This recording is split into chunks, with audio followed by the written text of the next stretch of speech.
In the months since the Buckley's Coterie formation, they've been busy engaging with the community. Carl convinced his contacts at the Bristol Old Vic to organise a community play. His old drama teacher, Mark Godwin, helped him in writing an adaptation of King Lear. Nanjazal told her friend Hannah Parks that Carl had asked her to play guitar in the play and invited her to see it. Thursday's a movie night for Matilda and her neighbour Elliot. After mild confusion at an impulse-bought popcorn machine, Elliot opened up and mentioned that he'd been doing double shifts to take his daughter Emily on a holiday. Janusz reassured Zane, a young member of his congregation, that his faith was all that was required for the rituals and celebration of Kostroma, goddess of spring, water and protection. Zane had been keeping the tongue of Kupala safe for Janusz and heard it talking to him. People say I'm crazy. The community play was a resounding success. Revels were broken up, however, after Carl received a call from Frederick, the Toreador Primogen, and the Coterie was summoned to Ashton Court after news that London had fallen to unknown assailants. All multi-faction coteries were there, and the prince explained they expect to receive Camarilla refugees. The Camarilla and autarchies offered support to assist. The Anarchs stayed rather silent on the matter. On the way back, the coterie discussed what this would mean for them. Nandazal was feeling drained and went for a walk by the water with Janusz. Alone with Matilda, Carl opened up and told her he was worried about his sister Christine, who was in London, but convinced to travel to Bristol. Meanwhile, in Janusz's haven, Nandazal confesses that she's lost touch with the waters and her spirituality. Janusz asked Nandazal to take a leap of faith. She agreed, and they were submerged in the water while the sun rose.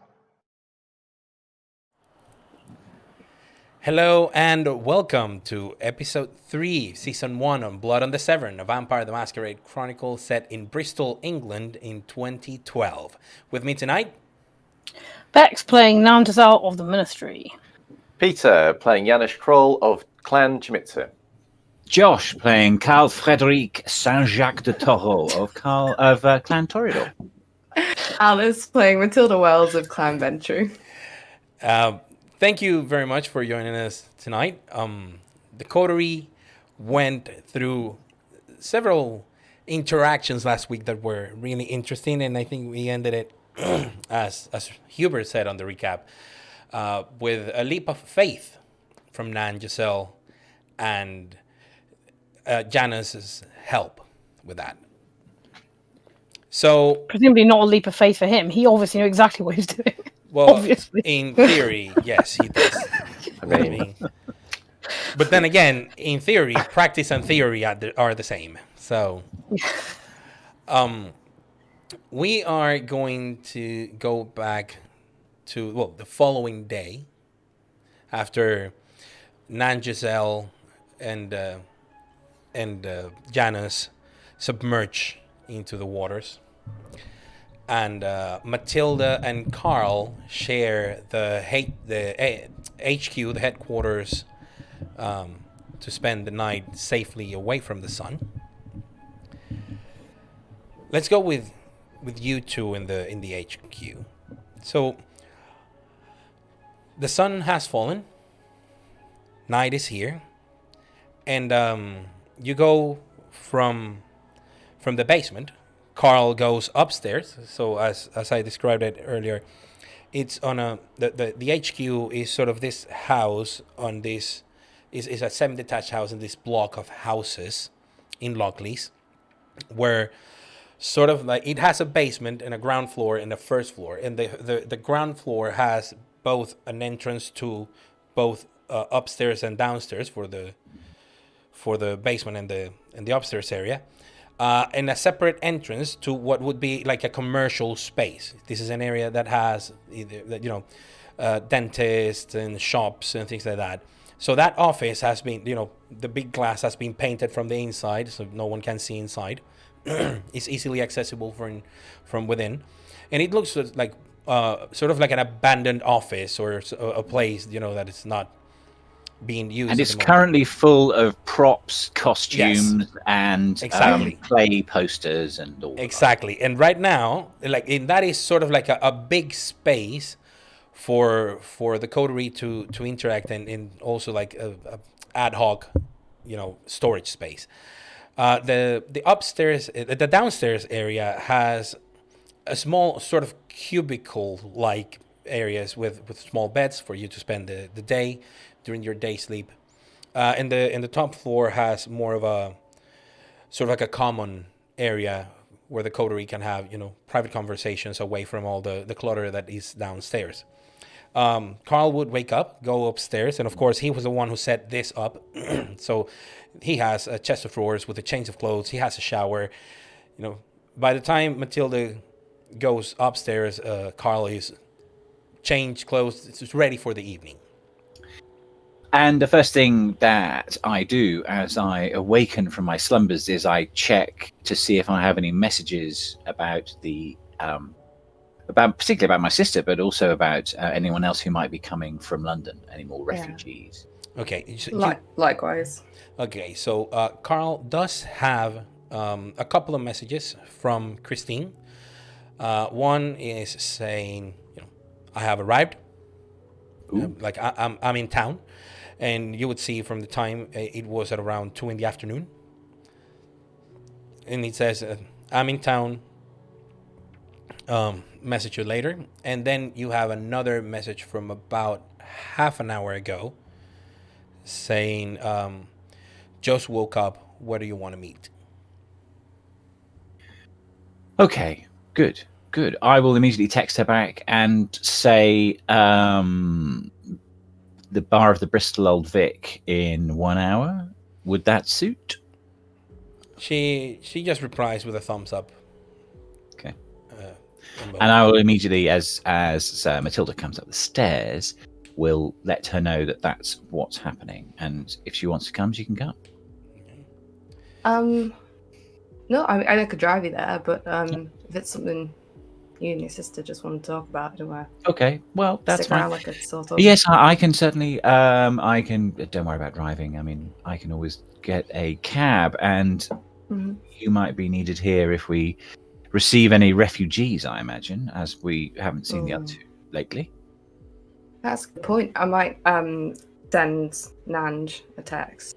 I don't know how tech savvy Yanis is. Carl would know not much. All right, good. He doesn't even own a phone. Like My phone's not waterproof, it's trashed. Sorry. Right, so I'll send Nanj a text, which will not get to her, and I'll be like, everything all right? Nah, it's you will send a text. Let's see if you get any sort of reply and how. Well, maybe it just sends a FaceTime and gets a fish swimming past or something. But yes, Carl can get a taxi to the town center, and to the Old Vic. And as you're driving there, you check if you have any other messages from the people you have messaged. There is definitely no reply at all from David, who was Christine's domitor. Mm-hmm. So you have not been able to get a hold of him, nor you don't know that many people outside of the Torador in London. You have been there and you know some people, but they are more acquaintances. It's not like you have their contact details. You did message as many of them as you could. You only got one reply from someone saying, I'm on my way to Paris. Others are on their way to Amsterdam. Others are on their way north. And I would certainly have messaged my sire, who I think was supposed to be in New York at the moment, Yes. But just to see if she knew anything and that she was safe. You get pretty much an instant reply, which is very, very odd, because in New York it's probably the middle of the afternoon. But you would know it's from Hergul. Saying that Angelique is well aware of the situation and will try to get in touch with you as soon as possible. Have you heard from Christine? Yes, and I will reply and I will say, thank you, Constant. Yes, I have indeed heard from my sister and am going to meet her now. I'm sure Angelique will be pleased. That's the extent of the text. Yeah. And you read them back and you say, I mean, these seem like normal conversations by normal people who are talking about probably something that could have happened in a family or a group of friends. Nothing screams, crazy shenanigans. But Good. But it feels odd because this feels momentous, and the messages feel so mundane but charged with those undertones, But regardless, you make your way you make your way to the Old Vic, and once you reach the bar of the Old Vic, she's there. She's your sister Christine, just as she was when you were embraced, and she was schooled. Yes, Christine. Thank goodness you are safe. And I will kiss her on both cheeks and then the right cheek again in the Russian style. She will keep a stern face, but she will not, reject your greetings. Shall we go somewhere perhaps more private? There's a booth at the back that I am often allowed to use where I am undisturbed. I would rather go to a place that is safe, Carl. And where would you regard as safe in these difficult times, exactly? I don't know, but I have completely lost track of David. And Understood. I have tried to reach him, and yet I have been unsuccessful, as have you. I'm sure that he would speak to you before me anyway. He was at court when it happened. Ah. No one survived court. I see. I need many things, Carl. I need to get in touch with people that are running some businesses in New York and in Japan and in Hong Kong. I need to change some of the trading.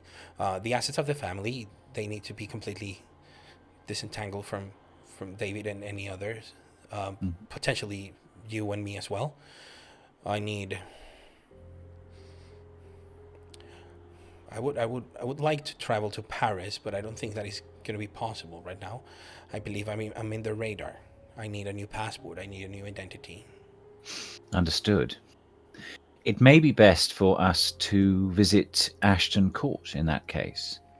Perhaps there we can meet with people who have the necessary influence to allow these things. Do you have a laptop with you with which you can organize your business, or do you need to sort that out as well? Well, I had to leave in a rush, but I did grab my laptop and my tablet. But I might need to set up a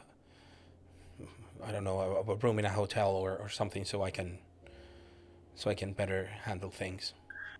Are there any hotels that I know of in that case, dear storyteller, that I might point her towards? Because I know Ashton Court is Elysium, and that strikes me as a good idea. Well, but other than the normal hotels that you would find in the city center. So there is the Holiday Inn near the Hippodrome. I'm not really thinking the Best Western is going to be that safe. That's all. No. With regards of how safe they would be, you would have to talk. Perhaps, I mean, there's always boons. Like, you can always talk to the autarkies and find someone that can give her a new identity. You can always talk also to the autarkies and see. I mean, maybe if you exchange some boons, you can secure the protection of one of the mariners around the waterways, and she can be in one of those hotels. Or you can do without boons and bring her to your own area because it's your domain. So it depends on how willing Carl is to engage in the boon trading. Well, I know I have a very checkered past with Christine. She has made my life a misery more than once. So I kind of think boons. I will say to her, it may well be in order for me to extract you from your current predicament that I will have to go into debt with certain people in the city. However, I will expect you to stump up should those debts be called in, if you are able to do so.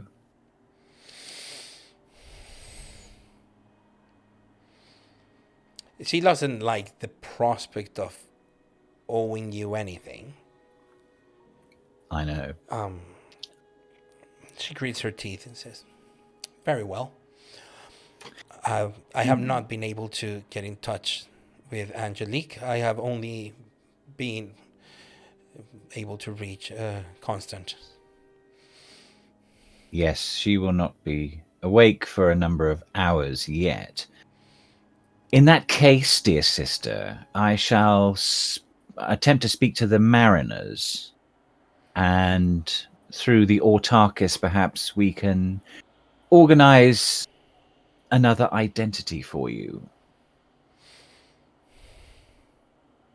I will let you know both how this will happen, how quick it will be, and how much it will cost you when I speak to you next. What do I do in the meantime? Where can I hold up while this is set up? A place that I can sit and work? Well, as I say, I think the best place to take you may be Ashton Court. I know that court in London was not a safe place, but I'm hoping that it is still here, and I can introduce you to our Primogen, and perhaps they will be able to help you slightly and keep you safe. She nods. And you start making preparations to bring her to Ashton Court. In the meantime, Matilda, you're there in the HQ. You are sending messages. Like the anarchs are a bus with messages. You get messages from everybody. Probably ring. Might ring Squid. Squid. Okay. Yeah. And just. Hello, Matty. Yeah. You right? Oh, did you hear the news? I did. Oh my God. What do you think? Awful, awful, awful. How many Camarilla? How many Camarilla are we taking in? I don't know. They said about 24, perhaps. Fuck. Yeah. What? It's not good. Well, I don't know. Oh. It might be less, and some of them are coming.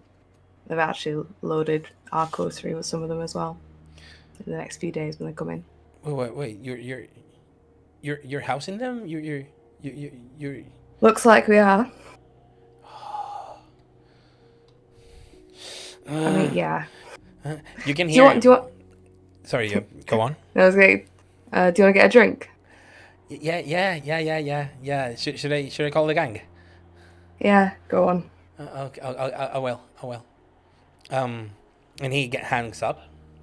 Yeah. You do read the messages.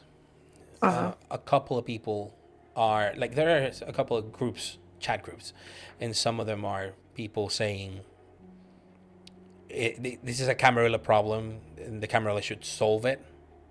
And others are saying this is a great opportunity to show the Camarilla around here that we always play ball even when they don't, so they want to have like the moral high ground. And others say fuck the moral high ground, Camarilla won't care in 50 years.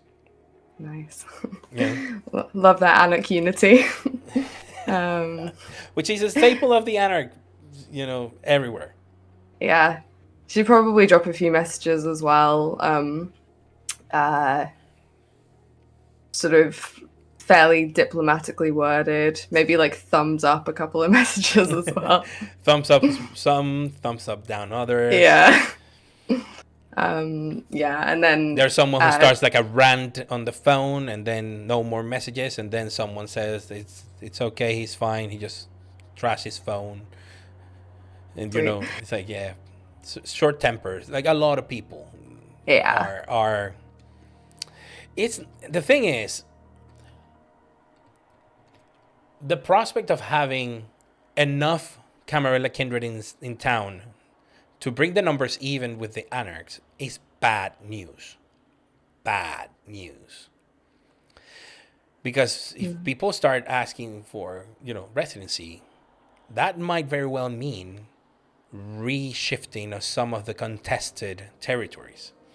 And for those of you dear viewers and listeners who have been paying attention, there is a link to the map of Bristol according to Blood on the Severn, and how the domains are spread out, and there are contested territories, and we have color coded it for your convenience, and you can find it under ShrekNet files in our webpage.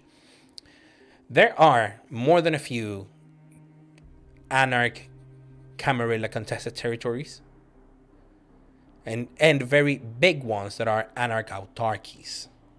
And if the Camarilla start taking those contested territories, then the autarchies will be trying to hold on, because there are also Camarilla and autarchies sort of shared or contested territories. The autarchies will try to encroach more on those, and they are small factions, but they're very politically powerful, sort of economically, sort of boons. If you think of boons as the currency. So in your political mind, this is not ideal by any means. So she's going to assume that if we were to get refugees, they wouldn't just dump them on our doorstep. So she'll feel fine to leave the domain. But she might give Nan Giselle another call if she hasn't heard from her in like an hour. This is going to be an easy one. Let's go with Nan Giselle and Janice before going back to you, because apparently people want to know what's going on with Nan Giselle. I'm not dead. Hooray. You're not. It will amaze Nan Giselle to realize that she's definitely not dead. You feel when you wake up in the cold embrace of both Janice and the waters. You open your eyes, and of course you see nothing. No nictitating membrane to help you see underwater. It's very complicated to make sense of what's going on. It's black. And your body reanimates, and you slowly start standing up. And you feel Janice is also starting to animate.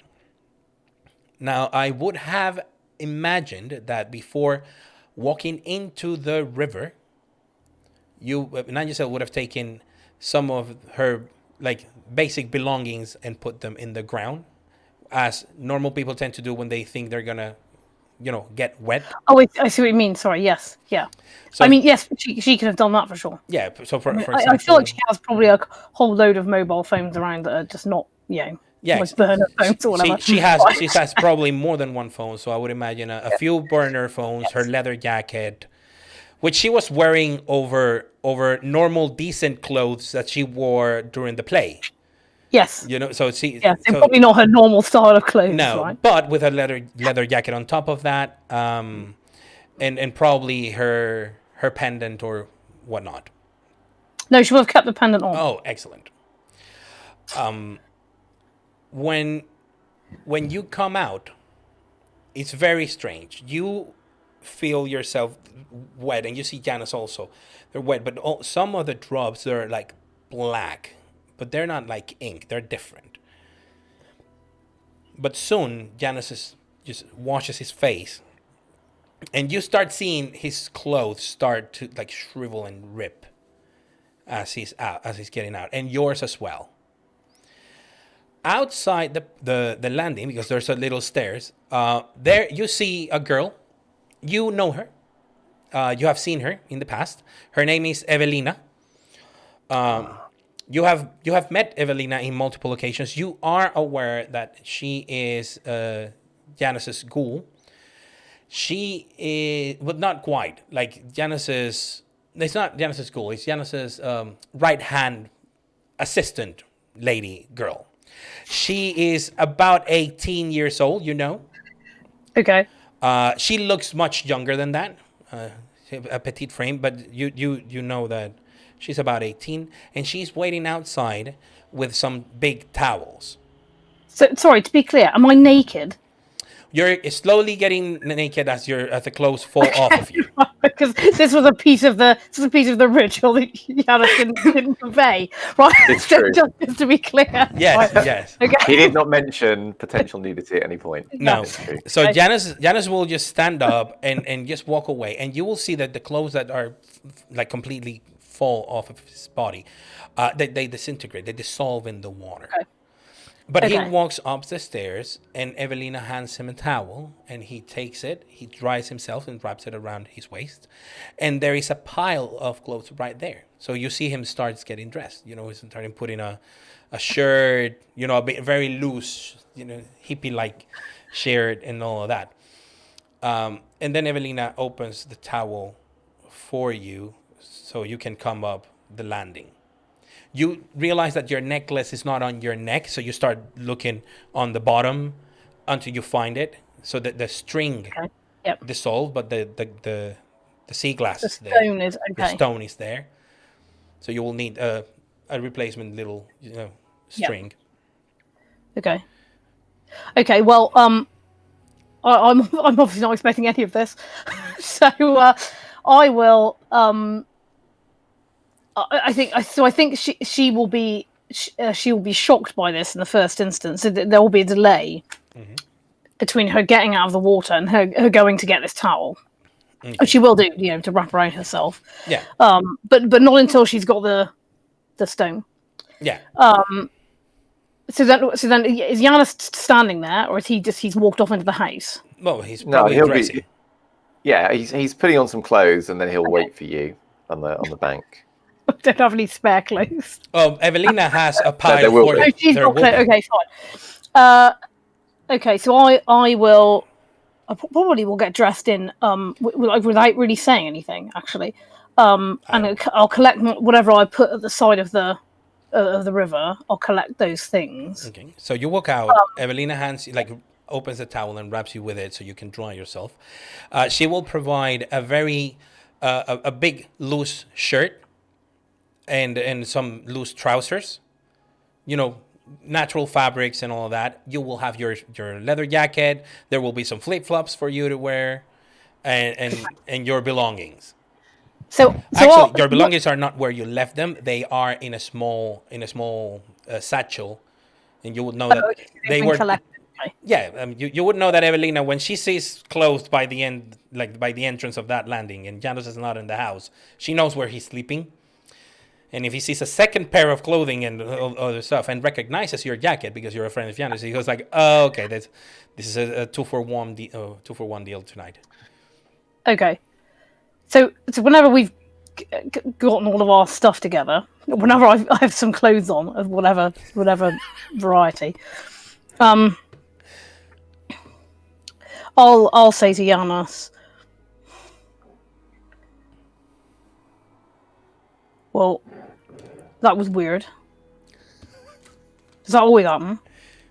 Because if it does, you might have said. No, it does not always happen. It is, as I said to you before, a matter of faith.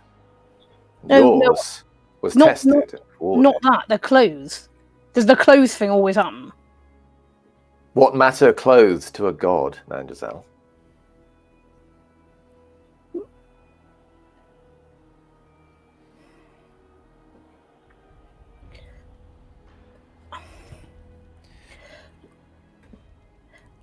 So what happened?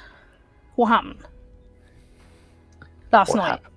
You bathed in the water, and Kostroma protected you from the hatred of the sun.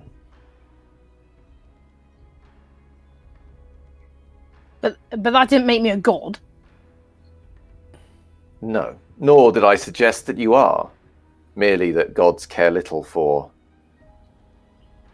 what you wear. But you didn't say that was what was going to happen. That was my best Depeche Mode T-shirt, and now it's gone. I assume it's not coming back nowhere.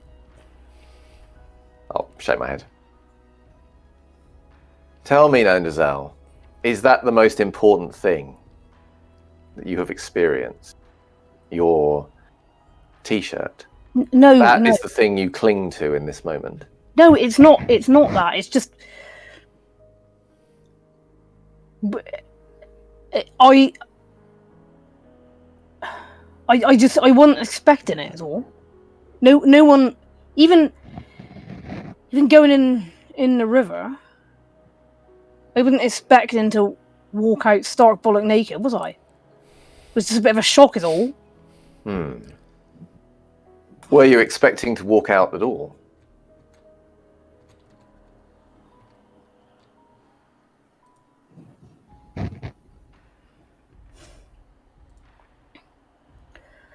I don't know. I made that decision in that moment. Yes. So I didn't think it was well,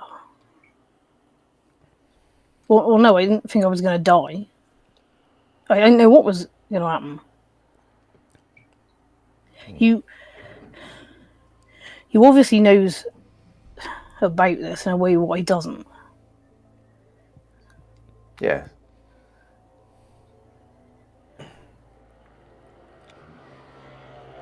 It has taken. I'm sorry. Go on. I didn't think it would work. I mean, I didn't think it would be. I'd be able to go in the water. But you did.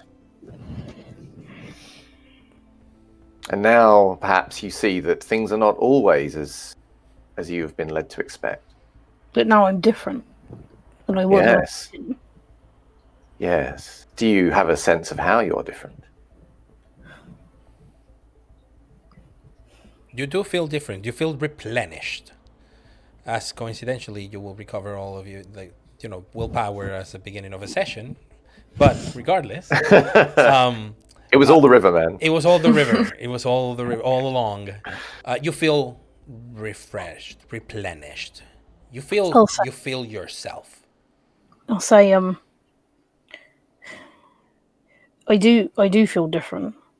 I mean, it's one thing to feel energized or like more myself, like I've got some of myself back, but it's not just that. It's like it feels like the path has changed, right?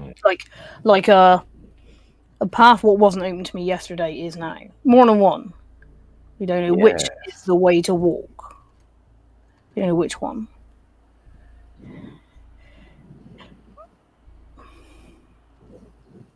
It's everything you said was right. Everything what you said would happen happened. A buzz from one of many Nigel's phones. Look at the phone. Matilda.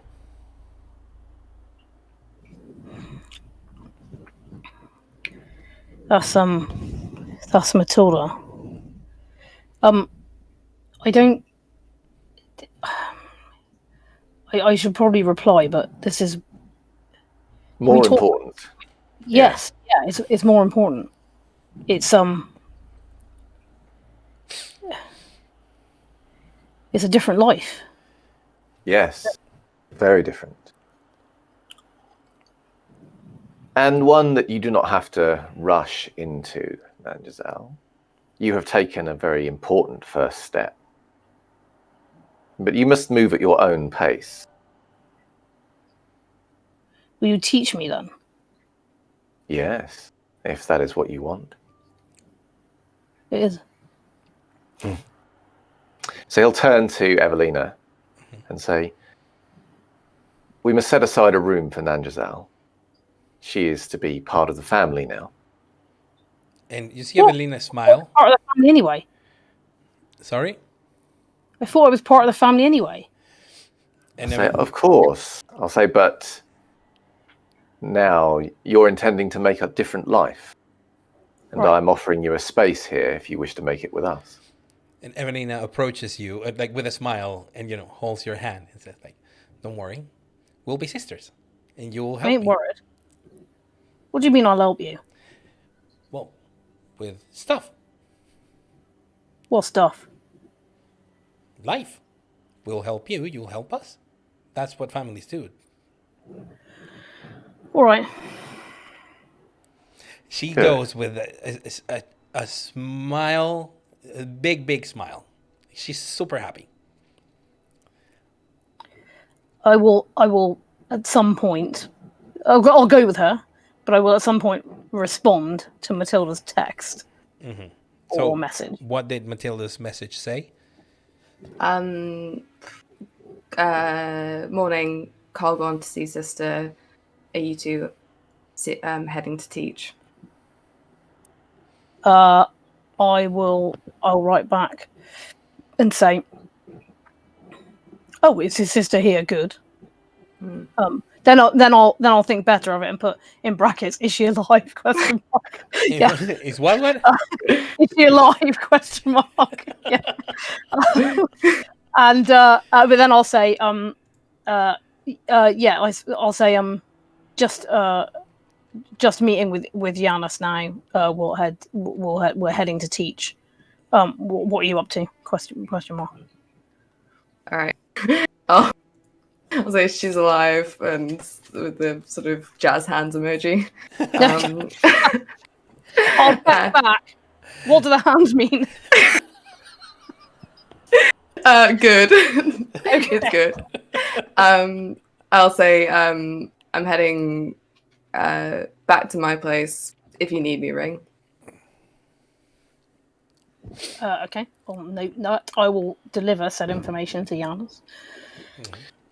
So Yanis, after a pause, will say, what do you think about Matilda now that she has been in this coterie for a little while? Well, she's a kiddo, ain't she? She's She's what? a kiddo. A child. Ah, yes. But what do you make of her? What kind of child do you consider her to be? Can't say as I've given it that much thought. I mean, she helped me when she didn't have no need to. I'm grateful to her for that. But if you mean how does she think about things, I think she's got a way what she thinks the world should work, and she don't like it when it ain't that way.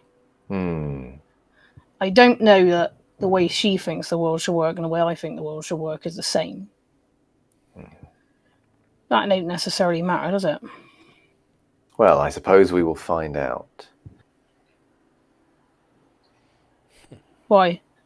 You think she's got something spiritual in her? I'm undecided. I just don't yet see how she fits. But I intend to find out. All right. Well, let me know if you need a hand.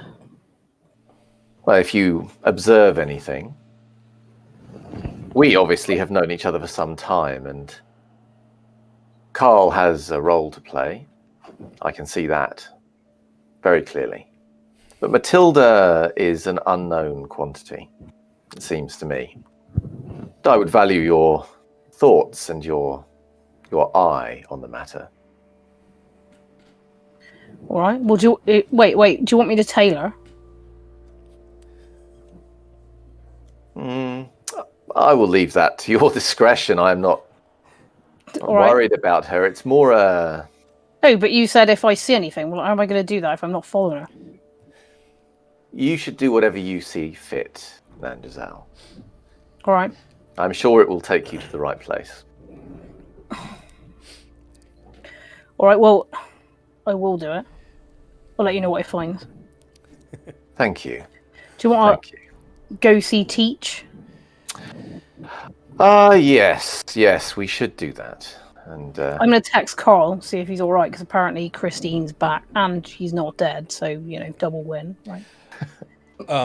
So this is a great segue. Carl receives a text as he's stepping off of the taxi with his sister. in Ashton Court. Okay. Well, And you are like greeted by someone who says, yes, step in. I'll just glance at my phone and quickly I'll send Nanj the meme that I put in our chat is basically of Gene Wilder going, "She's alive!" She's alive. Okay, that's a good one. I'll say, do you need any help? That's what my message will say. I'll say, I'll text back. Not at the moment. At Ashton Court, last thing you need to do is cross any more rivers. And shut up. I'm not going to Ashton Court. And I'll say, tell me how it goes with Teach. And actually, I'll reply and say, actually, it's fine now. I can go in the river. It's all right. So we won't have any issues. I'll just go back and forth as much as I need. Okay, I'll just reply with one of my very own emojis, which is just an arched eyebrow. Okay. And I'll say to Christine, I'm terribly sorry, dear sister. There is some business to be attended to here as well. And now let us go and see the Primogen. Sure. And you walk into Ashton Court, and you will notify one of the valets that you are seeking Friedrich, who you would assume he's around, especially because he lives like right here across the bridge, you know. Well, not even across the bridge, on this side. He lives on this side of the bridge in Anarch territory, even though he's the Camarilla Primogen of the Toreador. He just doesn't care. Well, no, he was given that house by Roger, the Anarch Baron. Ooh, okay. He is descendant from that bloodline. So anyway, I shall. We've obviously rung ahead, or at least texted ahead. So Yes. with any luck, Friedrich will be available at some point. Yes, he will actually see you quite shortly because not a lot of people are showing up this early in the evening. Carl. Friedrich, may I introduce my sister? She is my twin, as you may be able to tell. Pleasure to meet you. And she just very, politely, Primogen. Yes. So we have some news. At the very end of the evening last night, we received a message from a few of our number who were on their way here. Bath, Yate. So they're looking for the safety of Bristol, and of course they try to observe the tradition of the Main by sending word ahead of themselves. We had to deal with some of those since we got random people that worked in a service station showing up, delivering a message, and then needing to have their memories fixed. But yes. Tough times demand for tough courses of action. Yes, indeed they do. My sister is herself a refugee from London, although not fully kindred. She is a ghoul of David of our clan. So, although perhaps slightly distaff, I'll slightly sneer at Christine at this point. She is worthy of succor and refuge, I would say. I felt that I'm speaking for you, Christine, but perhaps it's best that I do so. As she felt that she would like to go to Paris, so I was on my way. I was dropping her off here to use your excellent Wi-Fi and safety.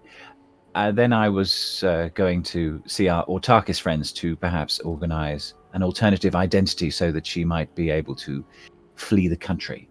Well, she is both your blood and a ghoul of your family, so I will let you deal with whatever is needed for her in whatever manner you see fit. Thank you. Yes, Toreador blood does run through her veins. Indeed. And so yes, there is one thing though. Hmm. Until further notice, we should refrain from maintaining communications electronically that might compromise anything.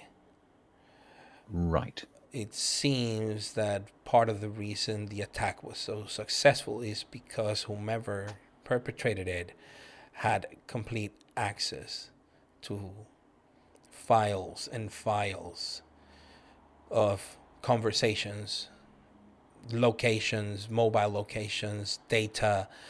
They use a lot of information technology on this one. Well, this may be slightly difficult in that case for Christine, who is in charge of my family's finances, as all of these happen online. Is that not so, sister? Yeah, yes, that's why I was asking for a place to work so I could do the necessary arrangements over the phone. She is, well, as you know, I am of few means, and this is because, in part, my sister got the money and I got the blood. You see her However, wanting to reply to that, but she knows her place in front of a primogen. this is why I'm talking like this, to be honest, because I know she can't open her mouth. I'll say, and as much as it might be nice in my unlife to have a few more funds, I would still be loath to see her ruined and made penniless, though that may be humorous for a few nights. I feel that my family deserves its heritage, its art, particularly, for that is very valuable too. Very well. Christine, given that you are the keeper of the finances of your family and your former domitor, you would be extended the grace of the Toreador clan. You will not be treated as a simple ghoul for the remainder of your stay, and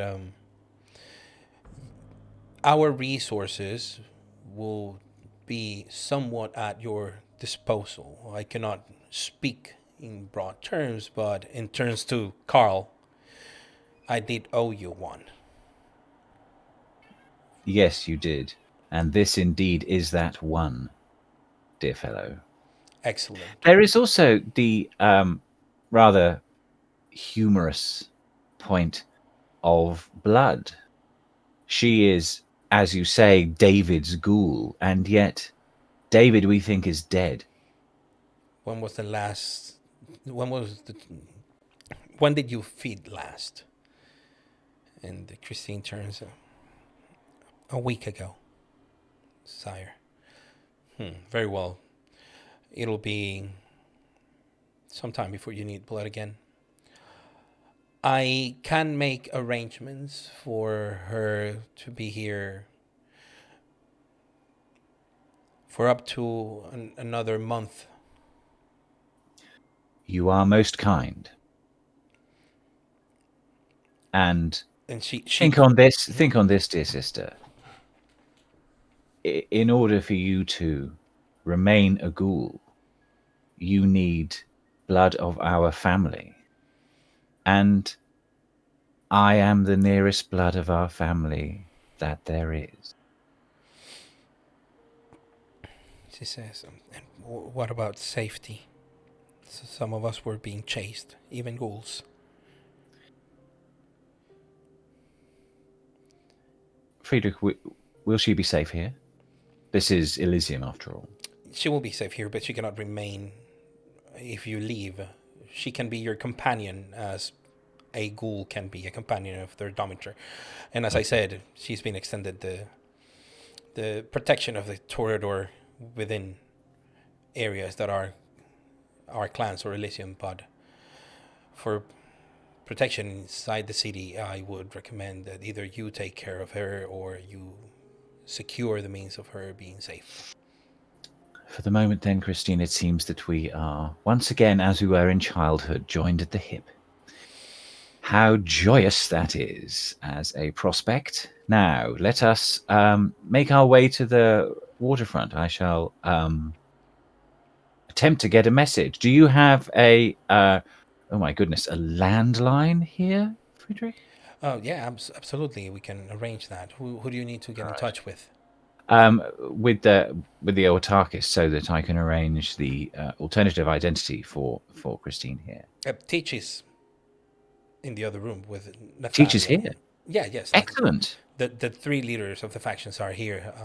Would you like me to arrange a short conversation with him tonight? I would be most pleased. However, 2 other members of my coterie should be here shortly to see him as well, so it may be best that we see him together. Will do. I will let him know that you wish to speak to him privately, as well as jointly with your coterie. And I think we were going to call the coteries to meet, so it's convenient to have at least some representatives of each. Mm-hmm. Well, I will find some internet for Christine to start sorting out our finances. We will be here awaiting Teach when he is available for us. Excellent. Thank you. And I'll turn to Christine and I shall say, are you my goods and chattels now, or are we still equals? It is hard to say, is it not? I will be here before a month is done. No need to feed me the blood. Good. And she just goes to a corner, sits down, and waits until someone gives her like a landline, and she types like a little filter, and you see her connect like an old thing. She's doing a setup. Your sister has never been super techie, but she knows all the tech she needs to handle in order to find a secure connection, firewall it, and then start trading, because she deals with like very sensitive data that could potentially make thousands or hundreds of thousands of euros and pounds. So I admire that as well, because obviously there is an art and there is a beauty in numbers, particularly as they flow into my family's bank accounts. Yes. But you do see her being as determined as ever. And that is something that that is her trait. She's very focused, very resolute. And as you message the rest of your coterie, and she's sitting there in the floor with a laptop in front of her and a tablet and her phone, and she puts a little earpiece, for her hands-free device, and she's starting to set up her mini trading post. You walk around the entrance gardens of Ashton Court, sending text messages to your coterie, and seeing very beautifully planted forget-me-nots right there next to where she is. I will bend down and smell them and just think to myself, how lovely, just not quite as lovely as a rose. Matilda, you have been sending and receiving all of these messages and conversations, and you get on the gang chat a message. Sorry? Yeah. No, sorry, go on. You start getting the messages. So where to? Where do we meet? Back in mine? No, thank you. You see. Put the house emoji and just put my house, my flat. You put your flat. Yeah, Okay. my flat. Okay, so you will have the gang show up, the full gang. Yeah. And it's going to be, well, the first ones to arrive are going to be Squid and Murray. So again, Murray. Well, let me do some descriptions. I've been scolded by a few disaster ghouls saying that I need to do or repeat descriptions for people that even if they have shown previously, because they want to have the details in case they want to do fan art. So I apologize for that. Murray is a man of African descent. Very striking features. He is African descent, but he is British born. He is in his mid-20s. He is not particularly big or robust. He seems to keep fit and work out. And he has a very nice, pleasant voice that he rarely likes to use because he also, for some reason, he's always grumpy. And Squid doesn't look anything like a squid, if you were wondering. Squid is he looks like a kid in his late teens, probably 18, 19. But it's difficult to tell because of his skin is not necessarily like he feels young, but his skin is wrinkled at the face. Matilda knows that he prefers to shave his head instead of having the bald, the patchy, bald patterns that usually grow. So he shaves his head clean every night, and he has a very wrinkly face with warts that are prevalent in his face and neck, and you can see them in his hands. It's not as repulsive to look at as other Nosferatu, but it's probably because he's on the young end of the spectrum. And not too long after that, you will have Mitchell and Ruby arrive, holding hands. Ruby is a pretty young girl, a pretty and young girl. She must be also in her mid-20s. Mitchell does look to be in his mid-30s, and she is white with pale blue eyes and strawberry blonde hair, while Mitchell has brown eyes and brown hair and a beard, sort of like a beard stubble. He has a slightly crooked nose, one that has been broken one too many times in fistfights. And they arrive holding hands. Yeah. It's like, okay, so invite them all in. I'll tell them you move the books and ignore the popcorn. What the fuck? Don't ask. It's fine. So Murray sits down and says, "Well, so what's going on?" Because someone told me you were in Ashton Court last night. Yeah, we London's fallen. And the heads of all the factions have asked us all, the multi-faction coteries, to take in Camarilla refugees. You're taking what? It might not all be Camarilla, but majority was London, so majority of them are. Yeah, they expect about 24 of them. Wow. Yeah. It's not great. I don't know. I mean, what are you hearing about it?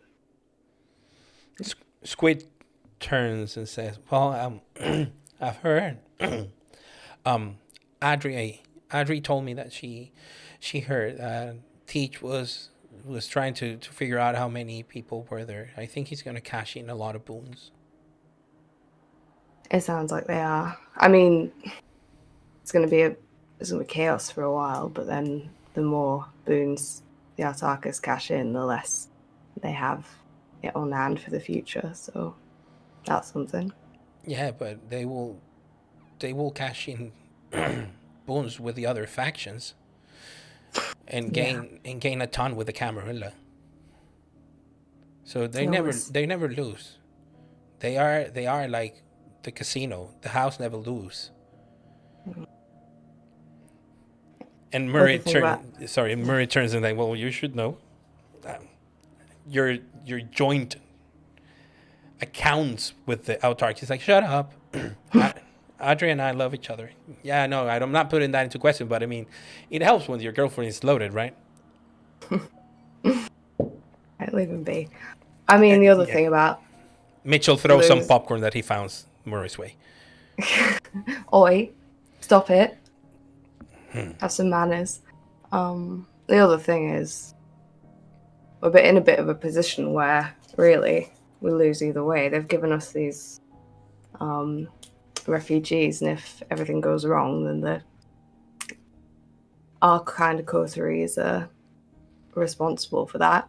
But if everything goes right and we settle the Camarilla refugees, then we've got a fucking load of Camarilla here. So it's Ruby is the one that's asking. So how exactly is your coterie going to deal with? So you're going to be sort of like a safe house for the time being, or are you supposed to help them settle? I don't want to help them settle. I don't think we should. I mean, I'm happy. How many? I think we should support. I think we should help them when they come in, but get them out as quickly as possible. One of my coterie members wanted to put them in a box, which is a great idea, if you ask me, says Murray. Yeah. All right, don't tell her that. Don't encourage her. No, the quicker we handle it, the quicker we can push for them to resettle elsewhere, the better it is, I think. But we just got to keep an eye on the council and the representatives to make sure that they're doing something. They're putting pressure on the Camarilla, because otherwise we're staring down the barrel of Mitchell 24. turns and like, oi, talking about the council. Yeah. So you're gonna make a run for it? Murray told me that you talk about it. Yeah, maybe. Ruby said like, you would be amazing, Matilda. Also, you would increase all of our lifestyle.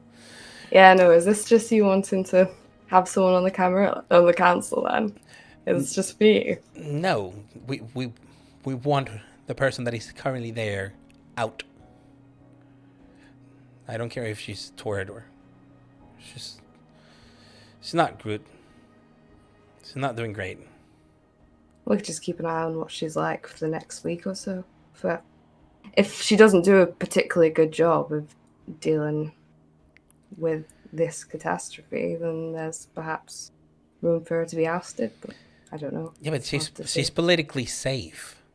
This doesn't touch her. It touches you. So you make the most of it. Yeah. Ruby's right. We should help you, and if you should need any help, we can help you. I mean, not the Camarilla, but if you need help with the Camarilla, help you. It's like Murray looks at him and says, what the hell, Squid? Makes sense. Mitchell says, like, hey, oi. Don't bully him. He's right. Even if they're Camarilla, if this helps Matilda start making a name for herself. I mean, Ruby started already thinking about designs for your like campaign posters and shit. Have you got them here? Well, their election's not in for another 6 years. So. It's fine. It's ages away anyway. But if you I might ask for a hand if I need it, but I won't. Don't want to put any of you in any kind of risk or danger. Okay. But if you're happy to help, then Ruby gets them. You hear a buzzing. It's Ruby's phone. Mm-hmm. She checks it, and Mitchell looks over her shoulder, and she just hangs up. But immediately, as you continue the conversation, it comes again, and Mitchell just says, "Go on, pick it up." And she excuses herself, stands up, and goes. Okay. Does she look worried? Immediately after, she spends like half a minute in conversation.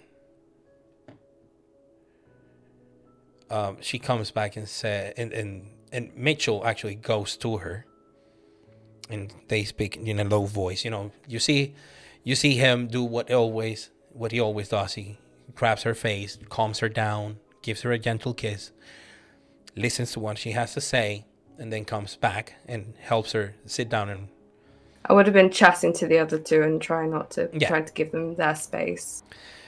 Mitchell comes back and says, some of the Camarilla have already started to arrive. Where? Different places, but they're being taken to Ashton Court to meet with Teach and Roger and the prince, the Nathaniel. But Ruby, okay. no, she isn't. Someone was found dead. Who? It's a fellow toreador of hers, but it was, and she says, like, and now you can see blood tears in her eyes. He was my teacher and my friend. And when she says that, Matilda realizes that this is a person she clearly cares about, because Ruby is that painter friend that drew that beautiful picture of the lighthouse in the notebook that you gave Elliot for his daughter. And you know that the connections, like the Camarilla, is very strong. Sorry, and the Toreador clan is very strongly connected amongst themselves, regardless of faction. And this is someone who is a Toreador as well, but an Autarkis. You have heard of them. Their name was Gareth Davis. Okay. And they are sort of siblings. They are a sibling of James Harris, who happens to be the cartographer. And when I say siblings, it's because both James Harris and Gareth Davis are both Toreador Autarkis, children of Susanna Willoughby, a former Autarkis. Oh, hello. Recognize that. You recognize that name? I Maybe. do. I will. Okay, I'll take Ruby. I'll go up to Ruby. I'll take her by the hands, and then I'll wipe a blood tear away. And I'll say, I'm so sorry. Do you want to sit down? Yeah, she sits down and says, Why would someone behead him? Why? He was a good friend. Ruby, did he have any enemies? No, that I know of. I mean, he was a Toreador and an Autarkis. That doesn't matter here in Bristol, does it? It looks like the person who did it was not subtle. Where did it happen? In his haven.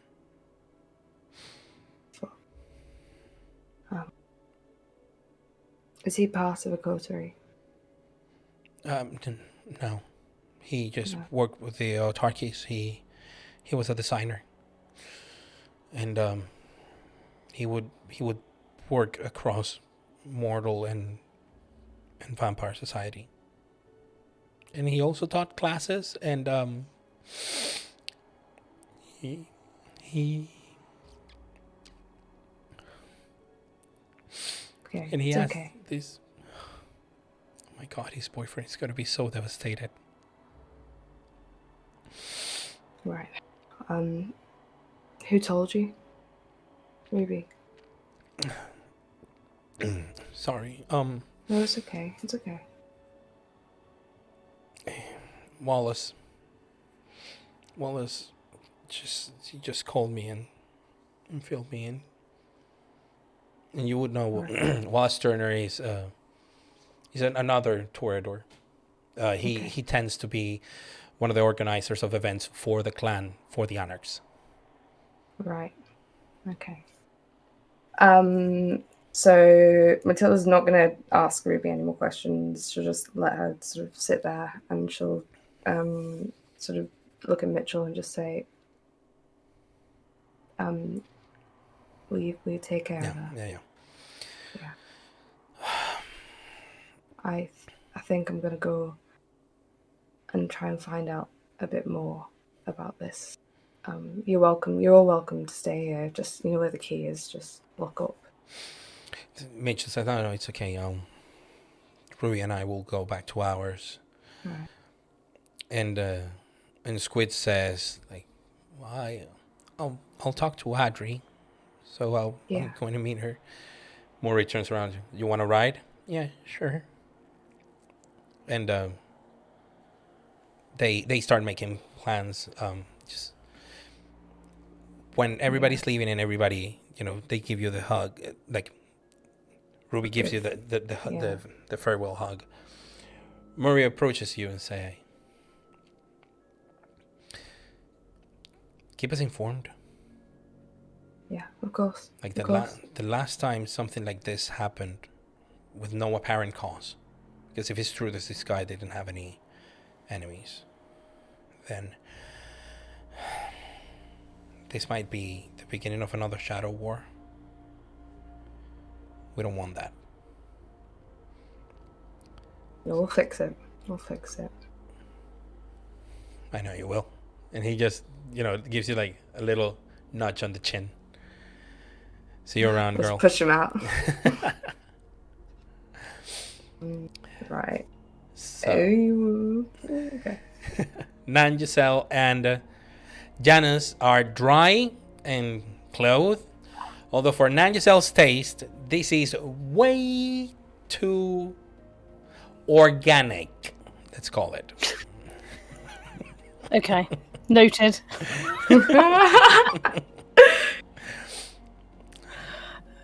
So I think are we going to see Teach? We're going to see Teach, aren't we? Yes. You will arrive. But before we do, you have a chance to have a chat or whatever. I will take.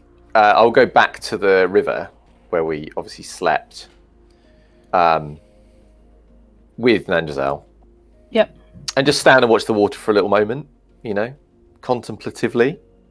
And then he will go to the edge of the river and he'll very slowly kind of go down on one knee, supporting himself on his cane. And he will take a little bit of the water in his hand and bring it to his lips and he'll sort of say something quietly to it, kiss the water, and then kind of return it to the river. And then he'll very slowly get up. And he'll wait a moment.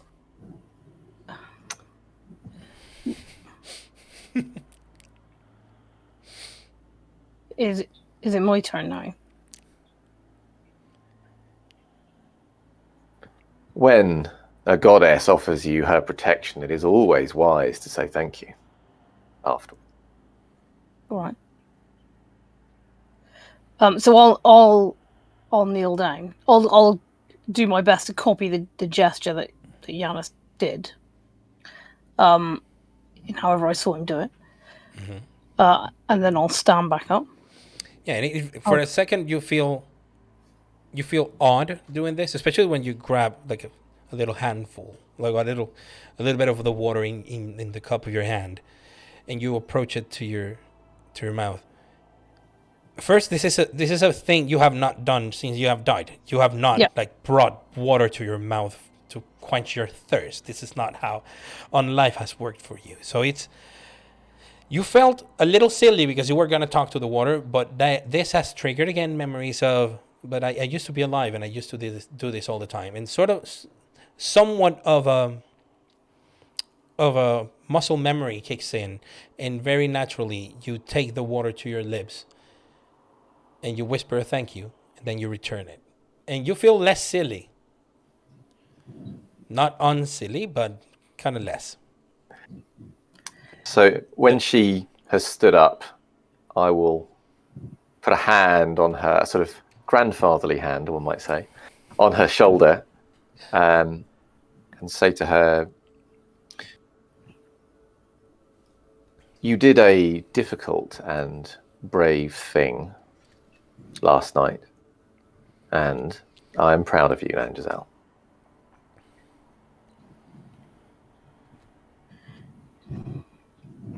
Thanks. It was. I don't know that I would say it was difficult. Probably making a decision is difficult. Once you made the decision, doing the thing ain't so hard. Yes. You have natural wisdom in you, Nanjazal. I think it will take you You're the far. bloody person to ever say that, I'll tell you.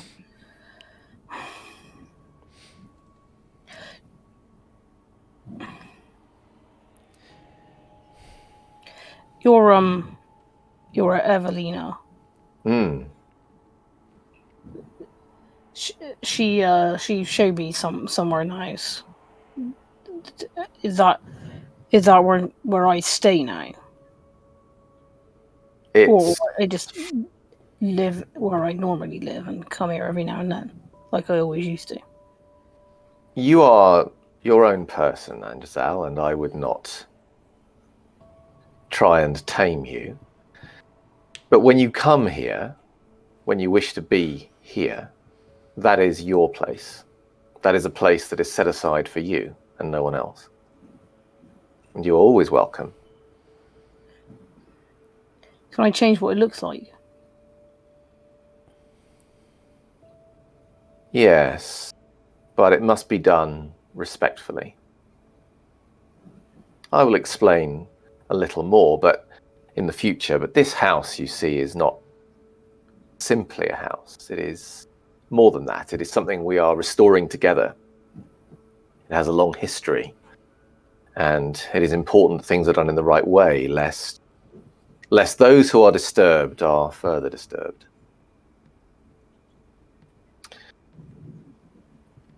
All right. Sorry, this is all. It's all quite a lot to take in. Yes. Yes. It reminds me of a lot of things. I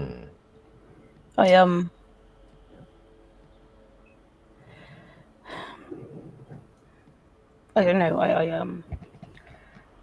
I need to think about it. Pull my thoughts together or something. Yes, it is worth taking your time to do so. You may see or hear things or experience things a little differently now you have slept in the presence of the gods.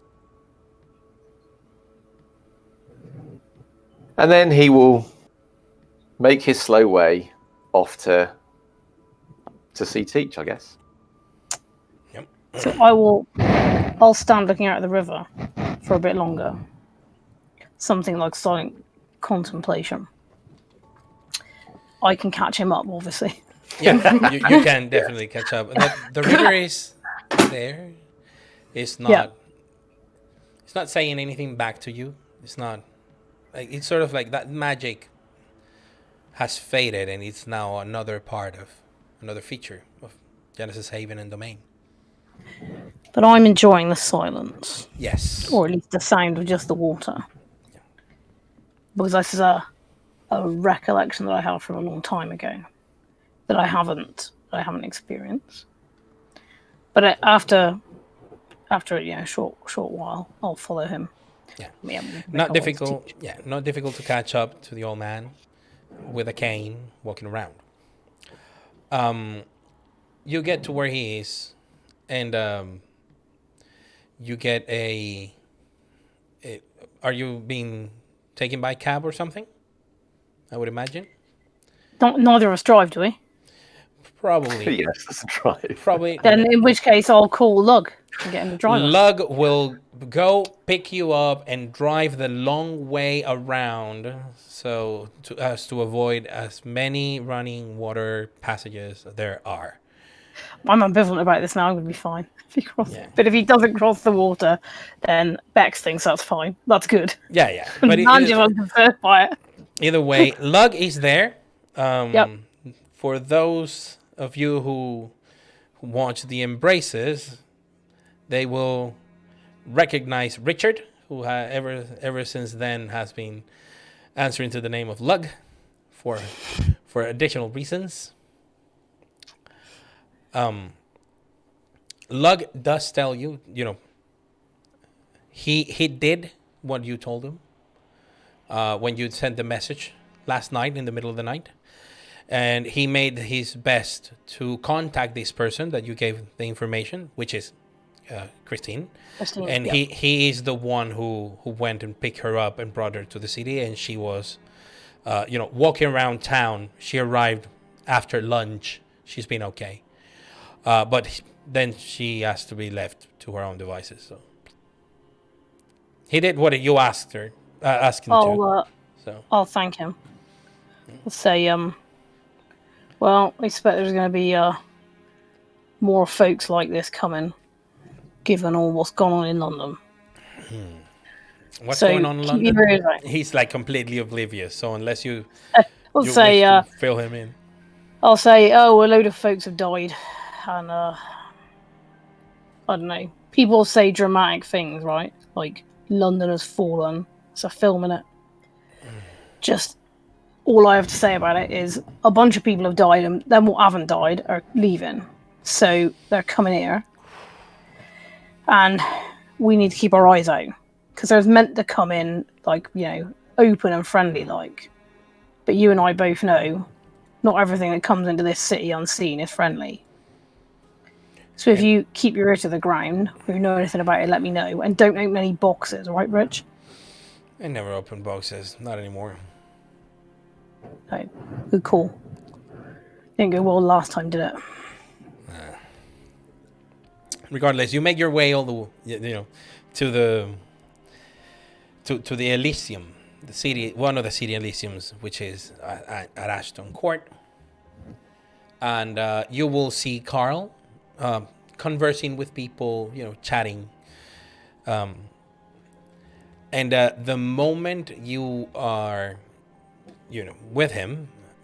Well, the first thing I say is, by all the goths, punks, and new romantics, what are you wearing there, Giselle? Oh my goodness, look at you, that's disgusting. Oi, shut up! Stop shouting! Everyone will hear you. I'm not surprised. I mean, you're shouting just by standing there in silence, for goodness sake. It's a long story, and I ain't telling it to you. All right. It's the least. However, while I was waiting for you to arrive in the lengthy doldrums that I had before you came here, I have written you a song to sing. So I'm hoping that that you will take this. I have some chords here and some lyrics, and I get you out. Want me to sing it now? I didn't bring my guitar. Oh. I thought it'd be perfect, but I get out some lyrics and I hand them to you, and it's basically to the tune of "London's Calling" by the Clash, obviously, and it goes, "London's falling and our faraway town is dragged to war. Our battle come down. London's fallen, and our crew of fools emerges from havens with thin bloods and ghouls. London's fallen, so all join with us. The capital's council has bitten the dust. London's calling, the elders all swing from a gibbet, a rope, a hangman's thing. The enemy's coming, the foes zooming in, meltdown expected, the blood's growing thin, refugees running, all feeling fear, 'cause London is fallen. And Nudge crosses the river." Bravo. Okay. Bravo. No. I'll say, are you having a laugh? If I read this, I get my head kicked in, won't I? Maybe. It might be What do something you to mean, see maybe? after all. I'll say, well, if you do another play, I might sing it at that. Well, yes, for us. perhaps we'll have to fictionalize it slightly so we don't break the masquerade, admittedly. If I sing it here and now, I imagine some folks won't take too well to it, right? True. But true I enough. can practice, and I can play London's Calling on the guitar. I know you can. You play it very well. Thanks. So, someone is sent by Carl to inform Titch that your other companions have arrived. Matilda, you were going to the Elysium as well, or were you going back to the... Yeah, I think she was heading to Elysium. Oh yeah, you got the message from Nangercell. Okay. I did. By the time you are sent, into one of the rooms to talk to Teach, Matilda just got to where you were, and the full coterie goes in. Takes a look at Nangiselle. Her eyes kind of widen a little bit, but she doesn't say anything. She has a very organic trousers and shirt, and on top of that, she has her leather jacket. So she looks like a really big contradiction. I'd say changing up my style a bit. You haven't got to say nothing about it because Carl's already said everything there is to say. Should we have this meeting? Sackcloth is always in style, not. So you are asked inside. And once you go in, Teach gestures, beckons you to sit. There are some chairs and a desk. His eyes stay go from one to one, but they stay a little longer on Nangiselle. Like they look like at him. I'm daring him to say something. All the way, from top to bottom, and he says nothing. Nothing, and he moves. He continues his gaze. Driving his gaze across the rest. All right. Good that you come here first. Smart of you to show up early, Carl, because now you get first dibs.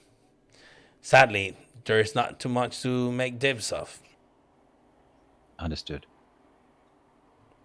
Well, that's good, isn't it? I mean, if they're not all coming here, that's a smaller problem, isn't it? Yeah. Look, anyone who could have been a known troublemaker or potentially dangerous folk, I'm of a mind of giving them to the Southmead Coterie. They tend to be well prepared for trouble. And Demetrios is more than capable of handling some wayward people. Well, we have to take in my sister as it is. So perhaps that could be taken into account slightly. Who's your sister? My sister's waiting outside. She looks quite like me. We're twins, not identical, you understand, but the family resemblance is there. She is a ghoul, but has been given the refuge of the city by Friedrich.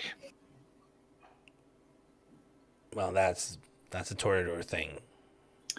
You're right. She will be shown the respect a ghoul and a Toreador can have. No one's gonna mess with her, and no one's gonna feed from her. Are you happy with that? Good. Yes, excellent. The feeding would be good, but I mean, as you say, the respect, the Toreador, no need for that particularly. However, I do have a favor to ask you, and understand that I will be in your debt. She wishes to travel as soon as possible to Paris, and I know that you are the person to talk to as regards alternative identities and passports. And I was hoping that you could grease the wheels slightly and get that started. As I say, I will be in your debt. Or does she speak any French? She speaks perfect French. Excellent. So it's not going to be a problem. It'll be a minor boon because this is something that is going to be transient and it's just for a ghoul. So if things go wrong, I don't expect any repercussions. I bow to Teach and say, you are too kind. Caroline will set you up. Don't worry. I expect to cash it in almost immediately. So excellent. I have a group of people here. It's not ideal, but I've been trying to separate the very few that we have gotten. You probably have not heard from any of them. One is this Malkavian girl, Annie. Nice girl. Not a problem. The other one is a Ventru lass. a little uptight. Aren't they all? Oi. Present company accepted. Yes. Not Matty. I didn't mean her, did I? Obviously. Teach does laugh at that. It's like, well, I didn't want to say it, respecting. There is a very odd fellow. He's a gangrel, but doesn't look much like one. What, he looks human, you're saying? He's not what you would expect from a gangrel. And there is a Tremere.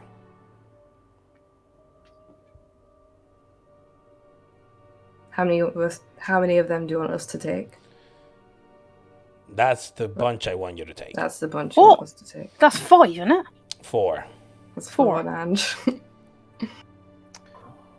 There are no others we can take instead. Yeah. There is a Bruja that was a hound. Deeply religious one. Well, let's have him then. It's a her, and she is.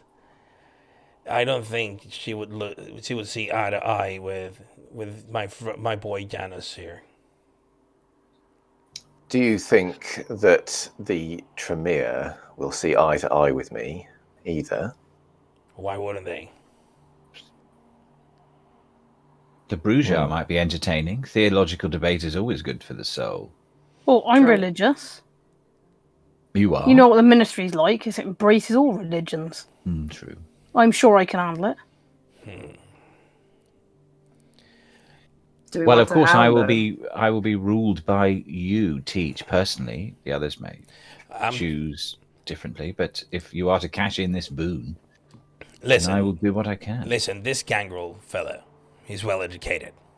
Oh, good. And this ventral lass is well behaved. And this Tremere guy, don't know much about him, but he never got into any trouble. No records of him getting into trouble. And the Malkavian girl is quite tame. I put together this group of people because I don't expect any trouble from them. Just I don't expect any trouble from you. The bunch I expect to be troublesome, I'm giving them to the people who can put them on torpor faster than the blink of an eye. See, I told you we should have put them all in a box. None of you agreed with me. Well, we're putting a couple in the box. Good. That sounds sensible to me. That's what I thought too. But it's being done in a person-by-person basis, if you will. But if any of these kick off, we can put them back in a box, right? Yeah, as long as you can. If they breach your hospitality. Carl's eyes are going slightly misty at the moment as he remembers a ventriloquist act that he used to do. Back in the box. Get back. Oh, sorry. Carlos, is Teach being... Can we get the sense that he's being on the level? Or is he being like... Well, he's first and foremost a businessman. Yeah. So if you feel that this deal, like when you say on the level, he's not thinking about this politically. He's thinking about it commercially and in practical terms. Okay. If he is saying these are the group of people that I want you to keep, and you have heard Carl say, he just gave Carl sort of like a discounted boon beforehand, before entering the negotiations. So Carl is like, yeah, I'm happy with your 4 if you are happy to sword my sister. Yeah. And then at the end, no one owes nothing. I get what I want. You get what I want. Seems amicable. And you actually, one thing that if you'll allow it, Carl's eyes really do go misty, and he attempts to have a premonition about this motley crew that is arriving. Ooh. to see if any of them might be trouble or anything, or whether whether he can have a little vision that might help them when these people arrive. Sure thing. Roll. So that is aspect. So I think that is resolve, if I'm not mistaken. So I believe it sorry? Is premonition is resolve plus aspects. So Resolve plus aspects. Yes. I don't think I have it set up as a thing, but I think I think it so, does it yes. automatically. Oh yeah, you have it in your sheet as premonition into powers, the drop down menu. into powers. Yeah, in the I don't know. disciplines. Under disciplines, I've just got I've just got the regular things there. Powers. Okay. Yeah. I've got it. All right. Go for. I might well spend willpower here, I guess. That can be used to re-roll dice, so that's okay, not a problem. Mm-hmm. So yes, normal. So there's no modifiers, are there? No. So you have 3 successes, which is 3 out of 4. I think there's no need to re-roll, really, is there? 3 out of 5. But yes, Right. it's no need to re-roll. Also, you cannot re-roll hunger dice, so you would be only re-rolling 1 die. Not very I ain't worth spending it. nothing. Excellent. You do sense tension. And you do sense trouble from, like, at one specific point from the Malkavian. Or, well, Right. you have visions of this group. Like, you have not met them, but Carl already can see them in his mind's eye. And there is this girl. She looks maybe in her late 20s, with wavy brown hair and green eyes. She goes by Annie, and then you see this woman, this very regal woman, in her mid-40s. She goes by Laura, and she actually helps sort of keep some sort of peace, but there is tension. You feel tension between her and Matilda for some reason. I don't know.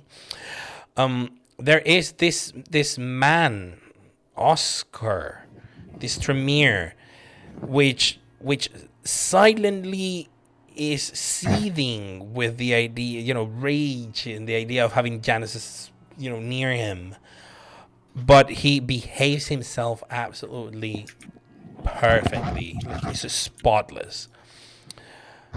And you see this man who is, he looks right out of a badminton club, or better, how do you call it? Oh my God, the game you use that it has a bat but it's not baseball. Grinders. Cricket. That one. He looks like a cricket gentleman, like a gentleman cricket player. Right. His name is Clarence. Clarence, and he's the gangrel. Yes, and he's very well educated, and he, and other than the normal tensions that you would find from some of them, you would expect from Annie at some point something being troublesome. Right. I'll file this away. She is Malkavian either way. Yeah. As Teach is saying, yeah. It's not like to be an easy passage. No. All right. Yeah. No. I will. I'll be mentioning this later, probably, but obviously not here. So Janusz will say, I was under the understanding that we might be taking the odd individual to look after, not a group. Has something changed? Yes. As of tonight, we found out the preliminary number of people that are coming, and is closer to 24. We were expecting to have just a dozen or so, but you know how the Camarilla are. They are all Camarilla, are they? There are only 3 Anarchs out of the 24. Are we getting any of the Anarchs? What boons are the Camarilla dishing out for this then, Teach? Sorry? What boons are the Camarilla dishing out for this then? Because I feel like Well, we're being asked to put all these folks up. yeah. Like we will be getting something back for it. Well, we are getting boons both from the individual kindred and from the faction. So Well, your part here is to keep those 4 in the time being. well, And- wait a moment, please, Teach. You've just explained how you use the word we, but it seems to me that you are the one who will be getting these boons. No. Yet we are the ones taking them in. What boons will we be getting for taking so many at a time where such a thing will create risk to the Masquerade, will When I place say all of us in danger? when I say we, I include you and your coterie, Yanis. Ah. Perhaps you could explain a little more how that will work for me. Well, anyone that has boons right now with me, we can talk about cashing those in. So you will be no longer indebted to the autarchies as you were. Easing off a little bit of your debt to my sect. Those of you who don't have that problem might gain boons from us that could be transferred to the Camarilla. You can have the Camarilla or the autarchies owe you. So it's up to you how you want your boon position to end. Carl here is already gaining a couple of things. He's getting a new identity for his sister, and I guess someone said protection. The mention of a mariner was said when the appointment was set up. Yes, until she is out of the city. Being a ghoul, she can Understood. wander the daylight, and I have no ability to protect her then. Oh, well, that will be set up.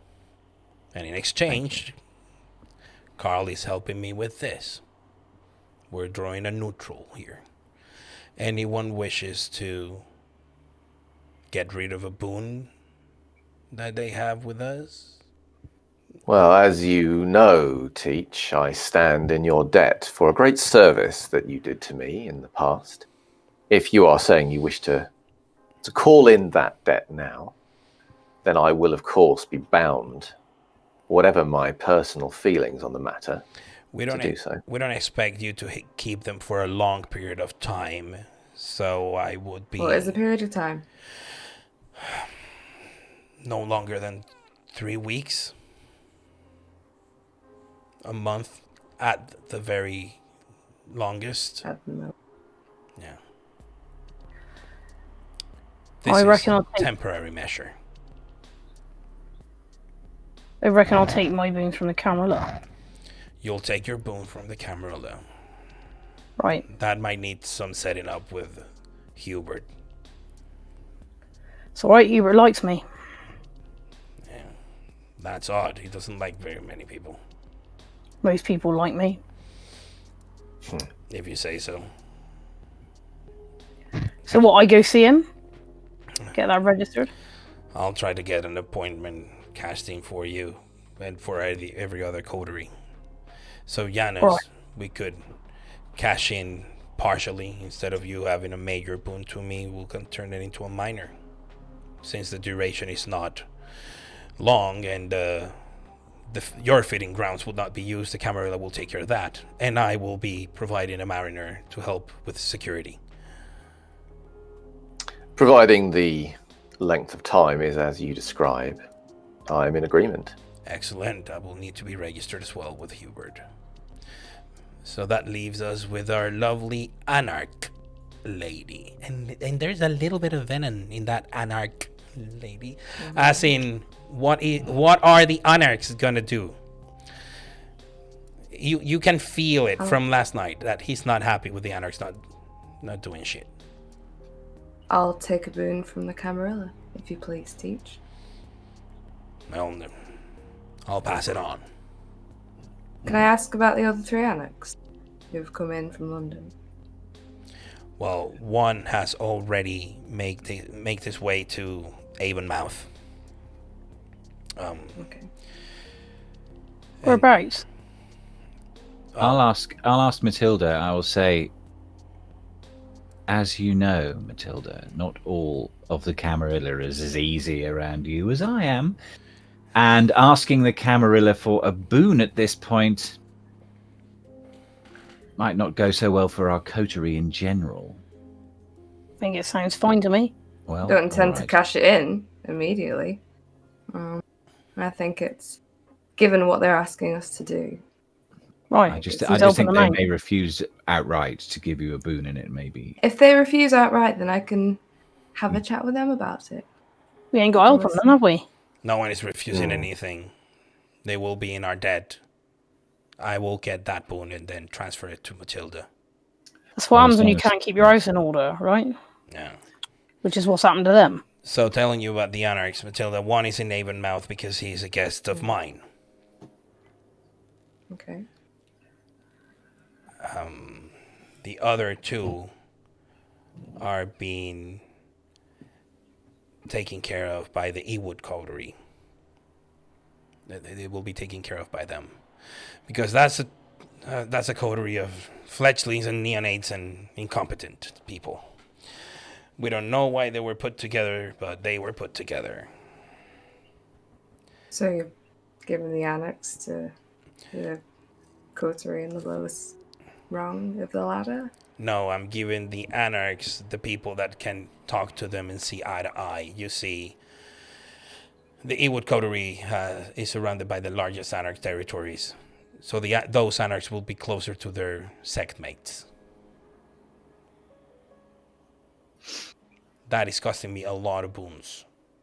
Because again, this is not a good group. But gladly, those Anarchs are not the rabble rousers. I got a question, Teach. Who's sorting out getting these people gone? If we're looking after them, is that also our job?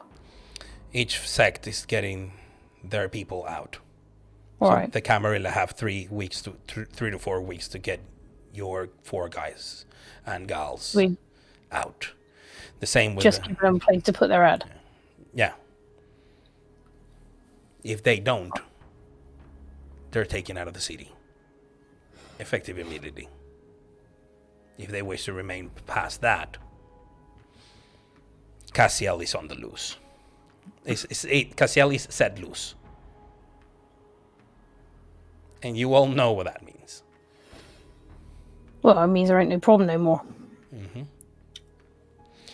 Well, I think that's it for me. If you have any more questions, you can sort something with Caroline, or we can talk later, okay?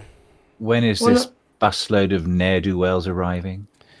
2 of them already arrived, but I'm rounding them up. The other 2 are expected in about an hour or 2. So I'll be getting them to you. Do we meet them here or return to... I can send them to your domain together with a mariner that is going to help you patrol your domain. Thank you. Expect them at around midnight. Are we expecting to be summoned for meetings over the course of the next 3 weeks? Dash and Court to talk. I mean, will there be an open forum to talk about what's going on? It ain't no Anarch forum. This is Elysian. It will be open to everybody, especially those people that are in your domain. They might want to interact with other people from their sect. And if Carl is the only camera that they have around, it'll be a little overwhelming for Carl, won't it? I'm sure I can hold my own with a large audience. But no, we don't expect to ask much of any of the interfaction coteries within the next month or so.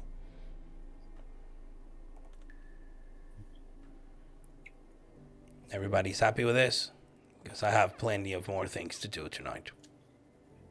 Right, I guess so. We are content. Excellent. I imagine. I will send someone to talk to you. Caroline will make the arrangements for your sister, Carl. Thank you. I would say that I am in your debt, but it turns out I'm not. Very funny. Now get out. Goodbye. And as you leave, that's where we're going to call our break. Sorry about that. It's slightly later, but first and foremost, news. Now that the break is coming, there have been new regulations regarding the state of affairs of the pandemic COVID-19 here in the UK, with new laws and regulation. I don't know if calling it a lockdown would be the correct term, but as it happened earlier this year, these new regulations might have impact in our daily lives. We're now learning from our previous experiences and trying to avoid any disruption to our stream. But just for you to be aware, the UK right now, and at least for the next month, will be having additional restrictions due to lockdown and the related pandemic. We will keep you posted if things change. We don't expect them to change for Blood on the Severn on our end. So just letting you know that. In other news, this is the last week I fail as a tech ghoul by not bringing you the relationship map, so don't worry about it. Next week we will have an amazing relationship map that will have meat everywhere. And either way, you can still check it out. It's on the ShrekNet files together with our cartographer's map, because maps, they are everywhere. Does anybody have a shout out? No? Okay, I have one. But I need to ask a question first, because someone asked, one of the disaster ghouls asked, Peter, could you please describe what is Janus's, well, it's not a cult, friendly set of people? It's not a cult, right? It's not a cult, is it, Peter? I don't know why the word cults come into your mind. They're a family of like-minded people. Okay, so what is the symbol that Manson describes? family. What is the symbol that describes that family-minded people? So they're the children of summer, and their symbol is a rising sun over the water. It's a rising sun over the water with Over a the willow water. tree. With a willow tree. Yes, with a willow tree. I would like to point your attention, Peter, to your left. There should be a long sort of like black with stripes to Peter's left, to your real life. I'm now in a horror movie, and you'll be like, It's right there next to the. yes, nice. I see. Yes. Oh my God, I do see it. Look. So I obfuscated it for you. You did obfuscate it. Let me. There is a note accompanying it. It's on the bed. That is for you to read. Me to read out loud, or to read? Well, for you to read. For you. But that is something that one of our viewers has sent Peter. And could you please show it to us and describe it? Wow. Also for the benefit of people. Yeah. So I'm gonna take it out. So this lovely object, I'll hold it up, see if you can see it. Ooh. It is a stake. It is a willow stake. And it's got a pretty, I'll hold the symbol up to the camera so you can appreciate it. That's This beautiful. this might make me swear because it's fucking amazing. Look at this. So it's beautifully, there was once a stake carved Yes. back in the first Chronicle by the Mitch. And I've got to say, this stake is very smooth, and it's got a handy grip as well, so it doesn't slip when you're sticking it through the heart of your enemies, which is fabulous. It's a very timely gift, actually. Yes. Very timely indeed. Yes. So I'm delighted. With the Tremere turning up. Delighted to receive that gift. Thank you very, very much. And I've read the note, and obviously, had I known that was going to result in this kind of gift, then I will obviously do that more often. So thank you very much. Peter has a Janus Children of the Summer, specially custom-made willow wood. I mean, this is stake with the symbol of really the Children of lovely. Summer. This is the absolute business. We're now Thank going you. to go into a 15-minute break. It's 5:29, so we're going to be back at 10 past 9 for a shorter than usual second half of episode 3. So until then, see you in 15 minutes. Bye. Bye. Bye.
Hello and welcome back for part 2 of this third episode of season 1 of Blood on the Severn.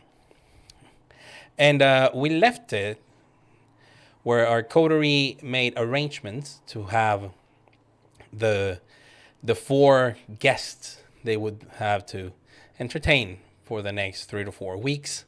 They will be delivered to your domain. Arrangements are made. So if the coterie wishes to have a conversation before that happens, it's going to be around midnight that they're going to be dropped. Before we would have left teacher's office, can Matilda have let the other 3 leave before her and just at the door just say, "I'm sorry, I'm assuming you've heard about Gareth." Oh, after the others left. Just hold the door open for the other 3, and then as she's going out, turn back to Teach and just ask him if he's heard about Gareth. He looks at you. He nods very somberly and says, "So word's gotten out, huh?" It travels quickly.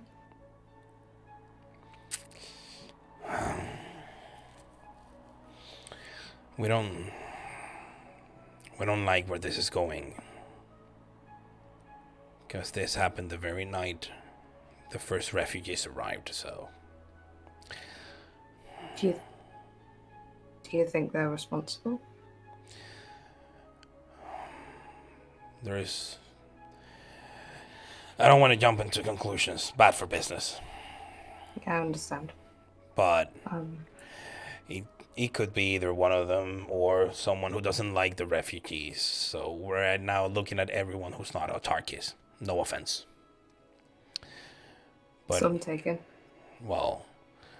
It's alright. Well... Some of your faction is not very happy with a lot of Camarilla coming. This could very well ignite that same sentiment amongst my faction. So that's why I have asked Roger to send me their best investigator and Nathaniel to do the same. So I'm getting the sheriff, the chief mariner, and someone of Roger's trust investigating this. Call it an impromptu multi-faction investigation. Right, well, good luck. Yeah. Hope you find them. Well, I hope for their sake that we don't. Guess it's gonna get bloody. Yeah. I'll nod and I'll close the door. So I would imagine that you will want to have this conversation in your domain. Now, where in your domain? In Janice's Haven or in the HQ? I'm always pro Janice's Haven. You're muted. Oh, you're muted. Carl.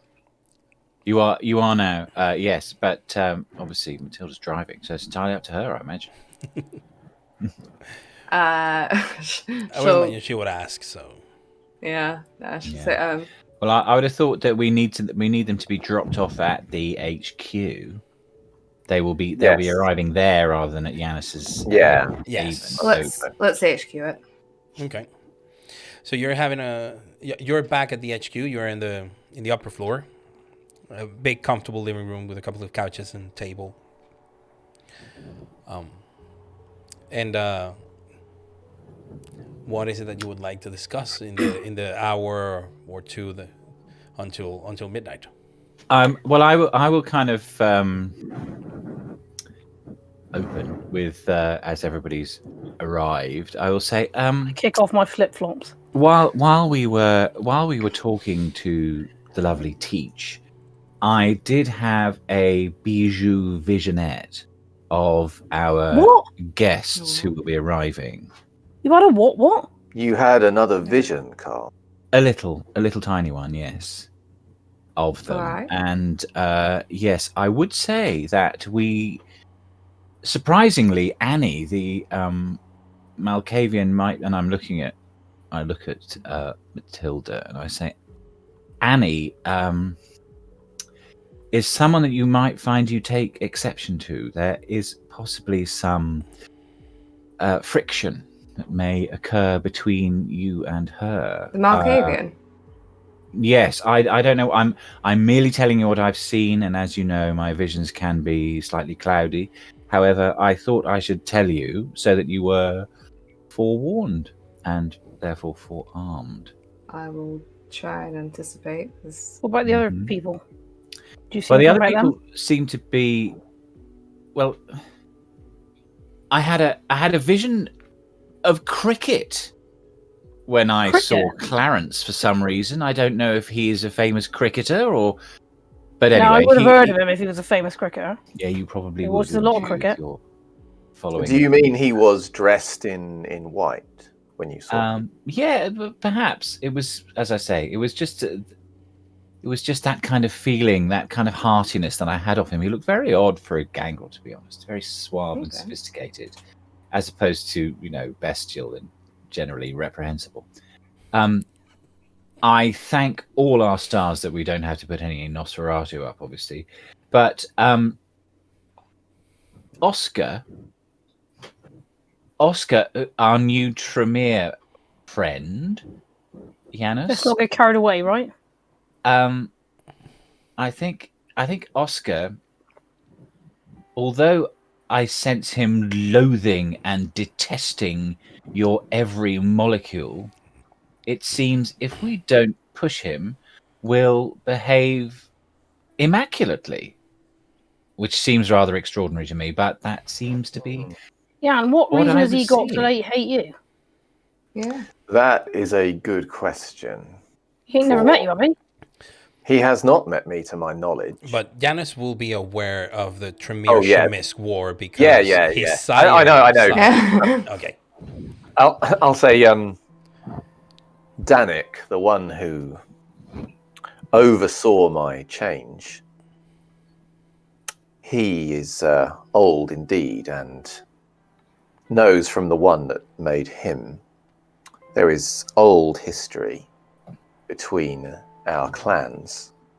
Why a Tremere would dare to think they had the right to hate us is an interesting question, for whilst there has been blood shed between both clans in the past, it is they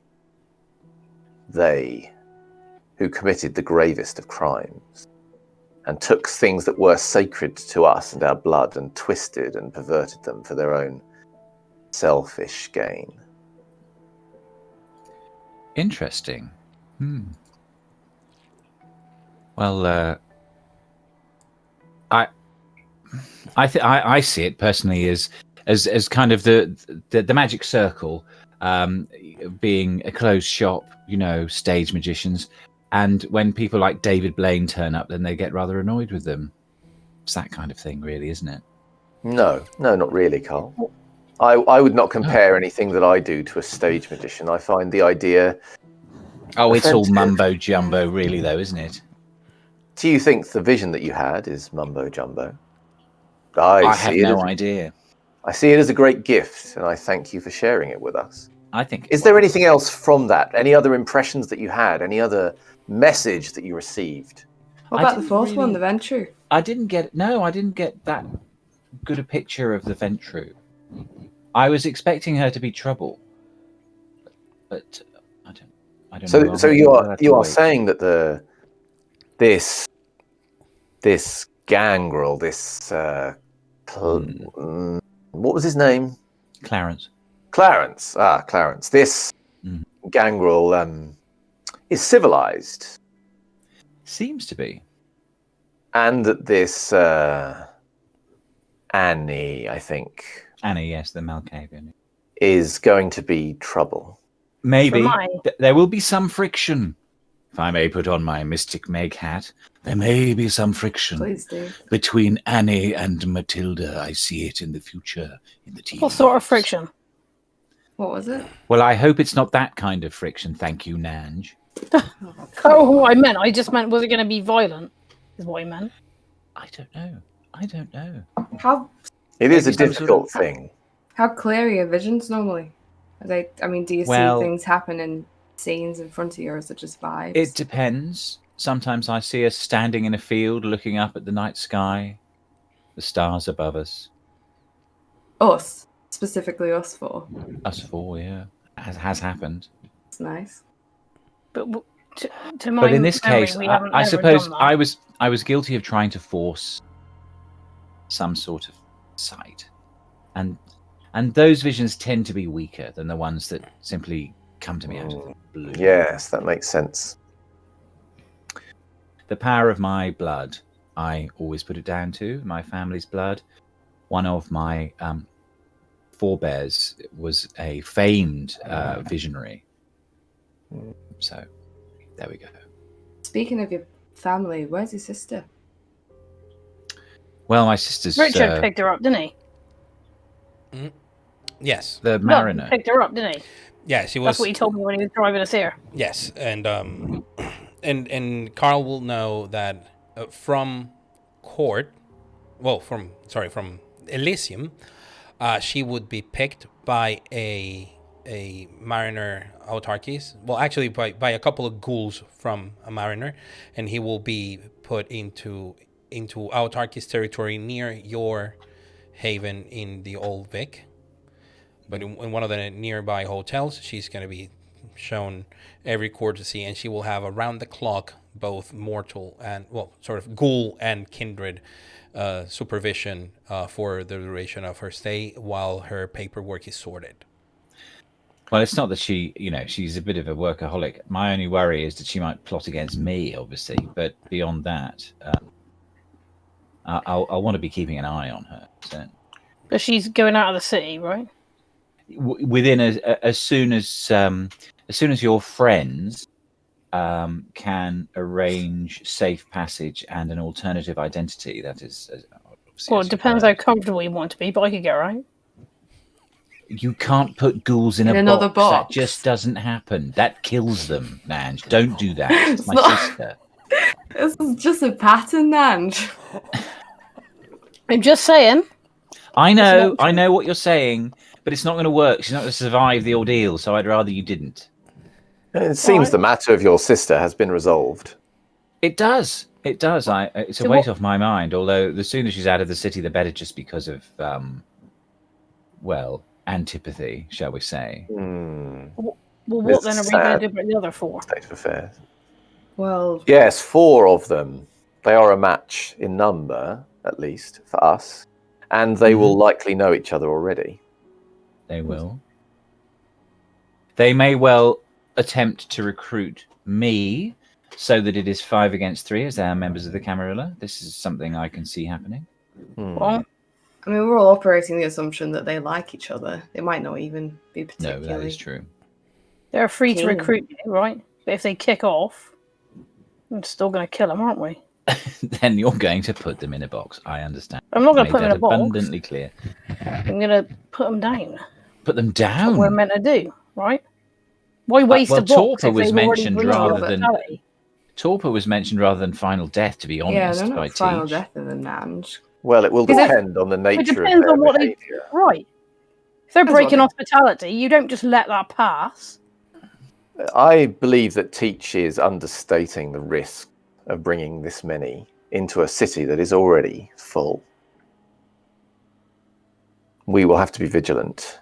But it's not just them that may be at risk, it is us. If they make a mess or fail to observe the rules. The question I have is, where are we going to put them? Before boxes become necessary, I mean. Well, there are four spaces downstairs here. I think we should We keep them all could in one. put them in the downstairs and lock the door, and then wait the 4 days. Sure, they'll love that. Yeah, that'll be splendid, won't they? Won't it? And Well, then we're not at any risk. I'm not saying don't feed them or whatever. It's easy to do, right? well, Just, if they don't go out, they can't cause problems, can they? I do agree that I don't think they should be left unsupervised. I don't think we should just put them in the house and then But even if we was rotating that, one of us for them, that's still a risk to us. Well, I'm happy to be the generous and pleasant tour guide or something. Why do they need a for the first tour? They ain't night. staying. It'll keep them busy. They don't need to be kept busy if they're kept in the room, do they? I don't think they're going to I don't stand think- for it now. I don't. To be honest, I mean, I don't think the walls will stand for it either. They do have a gangrel with them. You just said he's civilized. Well, Yeah, yes, but but you know, so- scratch the surface of one of those hairy beasts, and what are you going to get? Look, I agree with Carl. I don't think we should keep them downstairs locked up. I think that's just a recipe for trouble. I think I think should if we treat take away them- they've already been run out of their city. I think if we take away their liberty even more, they're going to be properly fucked off. No, I think it's the opposite. They are They're in gonna need, thank us and we for are it? helping them out, right? So in that being the case, you take the help that's offered. You don't just sit there and say, sorry, it's not good enough that you give me somewhere to stay and free food. I also want the run of the place and no oversight of any kind. That ain't how this works. They're the ones who are in need. I think we're well within our rights to do that. You ain't got no problem then. Yeah, I think it will be wise before we know them to act with caution. We do not know if they have been followed from London. It seems unwise to have them parading about the streets if there are those who know who they are, who are seeking them to finish the job they began in London.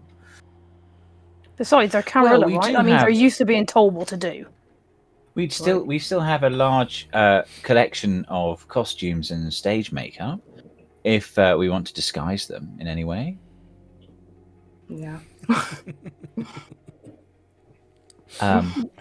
Perhaps it might would work. be wise to meet them first, I agree. to take advantage of this situation and have them, when they first arrive, be not allowed to walk the city as they please.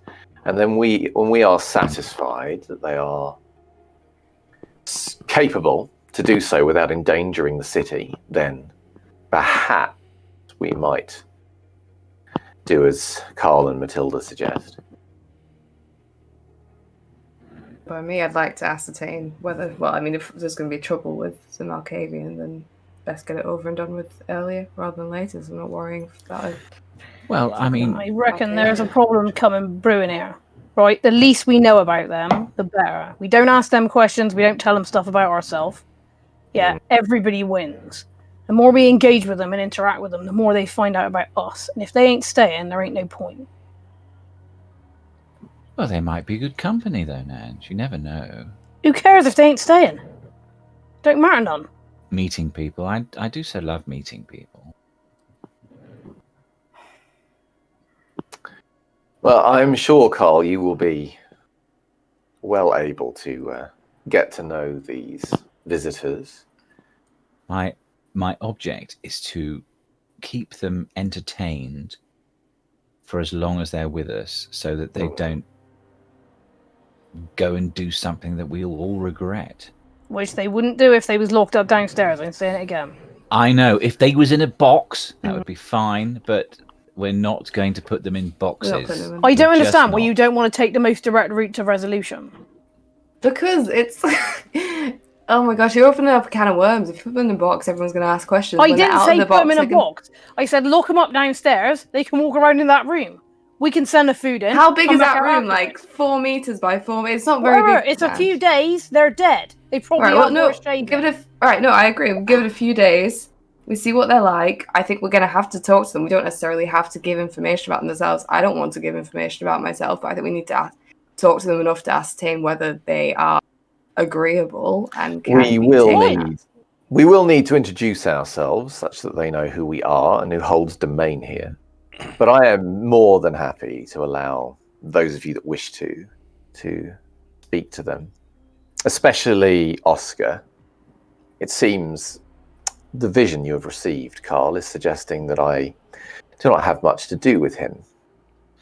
No, he behaves impeccably, although I imagine that it is entirely due to your clan that he would loathe every part of you and wish you finally dead.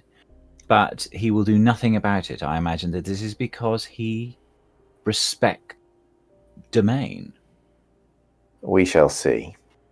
There is no conversation either of you can have with any of them where they won't end up knowing something about you. the act of conversation in itself conveys information. They may know something of us already, particularly myself, of course. Well, you know what? Do me a favour. If you want to go and yak with them, don't mention me, don't talk about me, don't tell them nothing about me. Yeah, Yes. I will say quite openly, the hippies dressed in homespun are off limits. The rest of us, well, we'll have a conversation about that.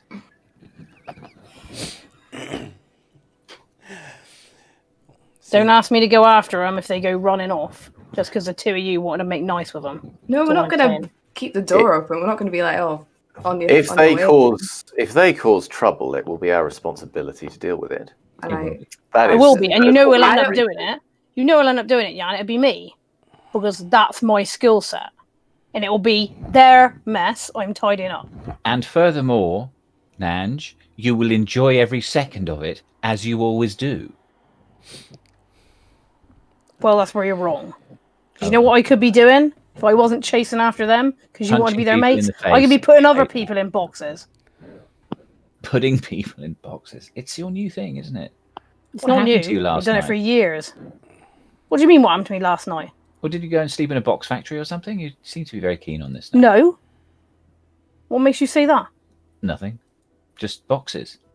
It will be important that we present a united front to them. I think there are some preparations I must finish tonight. Ooh. If we are to ensure that our domain is well protected from these guests that we will be having. How long do I think I've got, Carlos, before they come? At least a couple of hours. Although you are not needed in the preliminary meeting, you can arrive a little later. It'll take you like 3 hours or 4 hours to finish the last bit of the domain. You might be a bit hungry after that. Yeah, maybe I should meet them first. Rather than meet them hungry. Yes. Yeah. Exactly. So yeah. Actually, no. That's true. That's me thinking. Janusz won't think that. Janusz will think, get it done. Yeah. That's what he'll think. Okay. So yeah. Well, I say to Nanj and Janusz, it seems to me that you have some reservations about this, and Matilda and I have fewer, at least. So perhaps, Matilda, you and I should welcome them and have a preliminary conversation and see what their expectations of this situation are. And then the two of you can, if you wish, come into the conversation at a later point. Yes, it would be, as I say, important that they know who all of us are. Absolutely. But I have been forbidden from mentioning anything to do with Nanj to them, so she'll have to turn up herself, to be honest. I ain't turning up. Well, if I turn up, I ain't gonna let them see me. That seems wise. I will say that there is another member of our coterie. In that case, am I allowed to say that? Am I allowed to say that someone exists who may or may not be you? Not by name, though. Not by name, no, obviously not. Well, none of you knows my real name, do you? Ain't that stupid? Clues about names. Right. It's a beach in Cornwall. Ooh. Oh no, sorry. Still not my real name, is it? No, it's not. It's true. Well then, I will see you all later this evening. Okay. All right. So as Janusz leave, what does the rest of the coterie do in the next hour and a half, or do you just turn to wait? Carl and be like, "Do you think we should clear some of these props up?" Very true. Yeah, we can tidy up. Okay. Maybe. I'll find somewhere to obfuscate myself when I arrive. Okay, so between the three of you, yeah. So between but the three of you, far enough away that make a welcome refugees banner. Yeah. Yeah. Okay, so what the rest of the coterie, so Janusz leaves, and the rest of the coterie stays in the headquarters, tidying out the place, moving stuff, making the downstairs area a nice sort of welcoming reception, sort of informal office space to receive them, table, some chairs. The three of you working together also managed to help Nanj to put, for example, like, big folded carpets in a corner so she can find a place to just stand there and be out of sight, half hidden, half obfuscated. Yep. Far enough away I can't be read by all specs. Okay. Well, you will still be within sight and earshot, but unless someone is sorry? If there's nowhere in this room that I can be where all specs can't see me, then I won't be in the room. Oh, well, that's the thing. Unless you hide behind other stuff as well as obfuscate, that's fine. The whole rest, all the room is auspexable, unless you go into like the toilet or whatever, which no one will use for obvious reasons. Yeah. So if you go into the toilet, they're exactly the kind of person that I want to know about. Okay. No, yes, but yes. So basically, my goal is there's a Malkavian here, right? So I can reasonably assume there's a Malkavian, a tree mare, a gangrel, and a ventrue. Yes. So at least two of these people will be able to see me. Yeah. So I want to just be somewhere I can't be seen. Okay. Either by supernatural means or non-supernatural means. You can have a happy both by stacking stuff inside the bathroom, and at the door, so you can be there. Sure. Giannis, in the meantime, you go back to your domain, to your haven, and you take Duchess and a couple more dogs and go in a nightly walk with the dogs around. You go to the edges of your domain near Chiswick Village, and when you find yourself sort of outside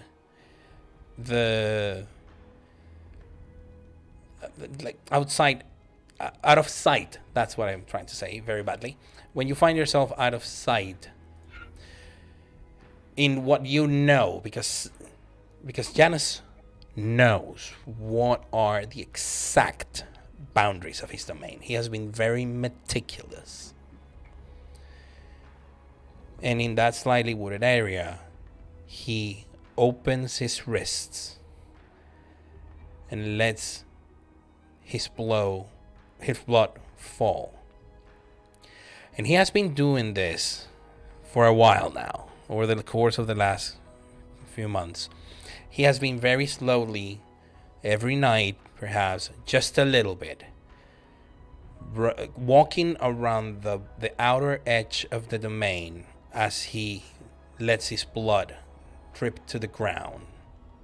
And now, for the next few hours, he will make a rush of it, and he will try to close that loop, to close that circle, so he can consecrate to Kupala and his own blood the boundaries of the domain, allowing his Coldonism to reach further. I'm going to ask you to do 3 rouse checks for me. Yikers. Well, it would be 4, sorry. So this might be... They've discussed biggest one per hour. So this is... Yeah, let me just... Everybody enjoy how Janus is... How hungry he's going to get. Because everybody... For simplicity's sake, everybody just know everyone was at hunger 1 at the beginning of the evening. Okay, so that is 1. So that's Janus at hunger 2. Still 2. at hunger 2. Still 3. at hunger 2.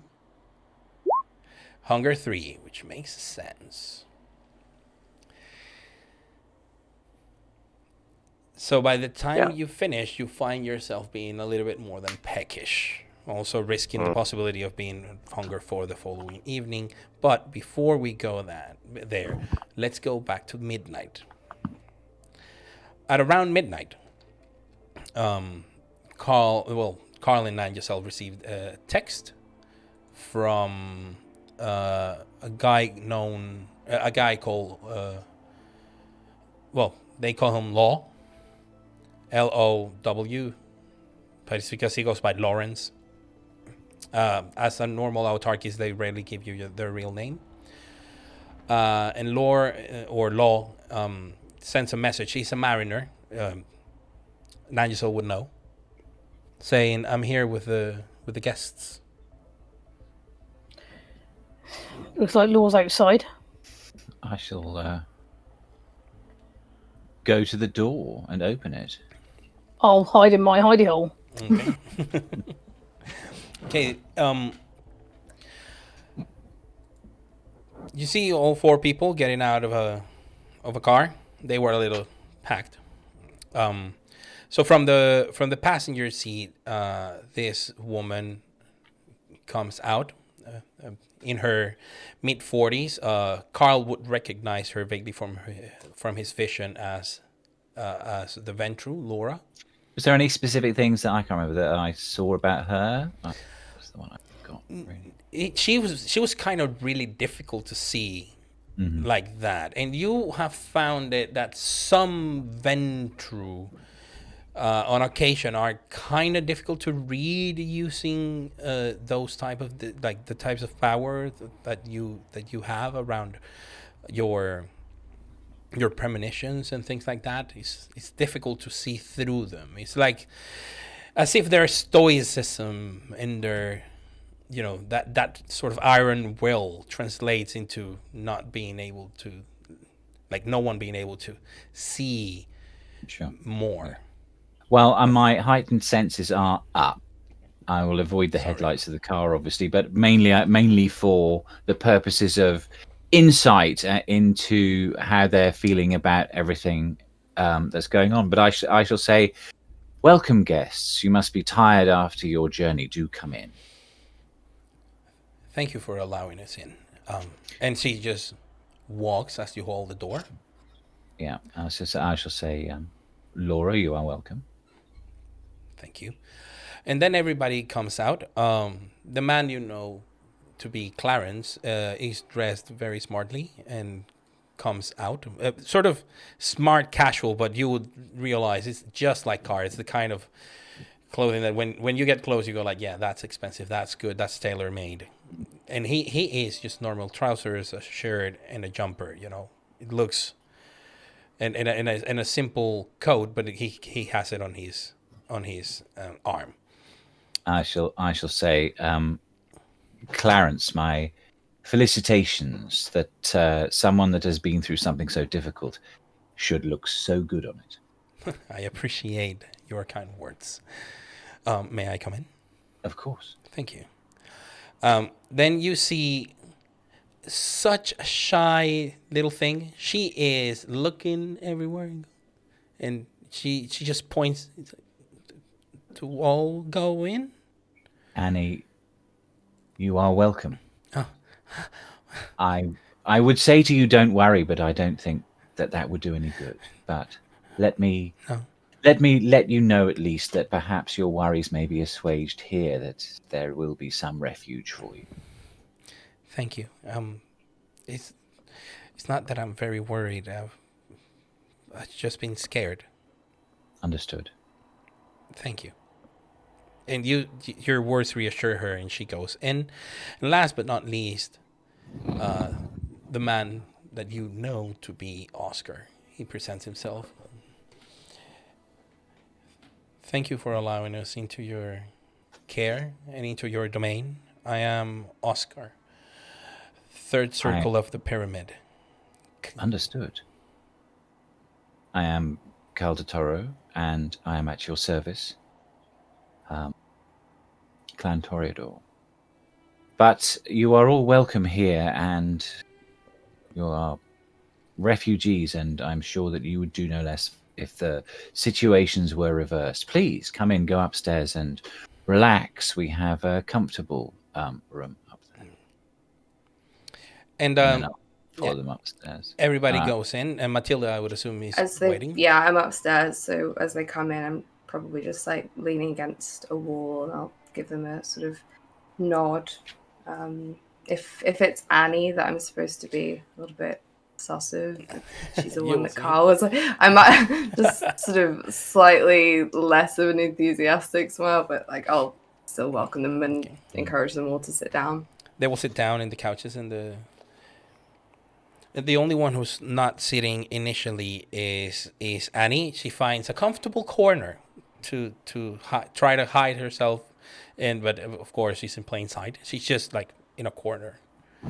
And A little I will tiny. say, I'll nod at Matilda, and I will say, we have word that the Camarilla will be providing you all with sustenance during your stay, and there are places for you to rest downstairs during the day. You have the run of this house in the meantime, and we, as I say, are at your service. 4 days was what was mentioned. 4 days. So Laura, Please. oh yeah. Absolutely. Please, if you need anything, do ask, but I do ask that you don't leave the building. Laura, who is sitting very straight, she straightens an imaginary wrinkle in her skirt and then stands up. Said, "Well, allow me to start with the proper introductions now that we are indoors and out of earshot of anybody. Thank you, Carl de Toreau of the Toreador, for allowing us into your haven and domain. I am Laura Bowden of Clan Ventru. I have been already presented to the Prince, to Prince Nathaniel, and he has granted me leave to remain in this city until I make preparations to go to America." The New Yeah. World. Excellent. Do you have contacts in America that you're going to be staying with? Indeed, but that is being arranged at the moment. And then she sits down, and Clarence, in a very polite manner, like as I said, Clarence Hill Thorpe of Clan Gangrel, if you are to believe that. I very much appreciate your hospitality, and we will be nothing but the greatest of guests. And then he sits back down. Indeed. Well, we have much to talk about, Clarence, I imagine. Two people that enjoy fashion as we do. Perhaps we can Absolutely talk about that later. It would be nice for change. I had the pleasure of meeting the Toreador Primogen when we presented ourselves to the prince, and I have also, as you could assume, have been given leave to remain in the city. Good. I do not know exactly where to go next. It's not that I have strong ties to my clan. Never had. And sadly, there is no Primogen of the Gangrel in this city. So it remains to be seen what will be of my future. Alas, I cannot tell you right now where am I supposed to go after this. So it might be that I will require to stay longer than the stipulated period. Of course, I will make arrangements to find a place of my own and apply for this strange process of citizenship of the city that you have set up here. It's very unorthodox, if you understand. Indeed it is. Yeah, it seems to work. And for such a stylish orphan as yourself, I'm sure that we will find a place for you, I hope. Thank you very much. Oscar goes again. Again, my name is Oscar Cantor, third circle of the pyramid in the city of London, of House and Clan Tremere. Thank you very much for allowing us to remain in the city. I have already contacted the regent of the city after my introduction to the prince, and it might be necessary for me to interview myself with him as per the norms and keeping of our clan. I must present myself to the sheriff. And he looks at Matilda, basically like you asked to remain indoors, but he might need to at some point leave for this. Oh, okay. All right. Well, if you arrange that appointment, and we can talk about it. And it may be possible for us to bring the sheriff here, of course. Quite possibly. I appreciate it. Thank you very much. And then everybody's sitting down, and you see Laura saying, "Annie, be a dear. Introduce yourself." Oh, sorry. I'm Annie Turner. I'm of Clan Malkavian, and I already introduced myself to the prince, who's also a Malkavian, and I was not expecting that. And he was very nice and very kind, and keep it short, dear, says Laura. I'm sorry. Thank you very much for observing the tradition of hospitality, and I will be a good guest. And she looks at Clarence, and Clarence gives her sort of like a brotherly nod. And yes.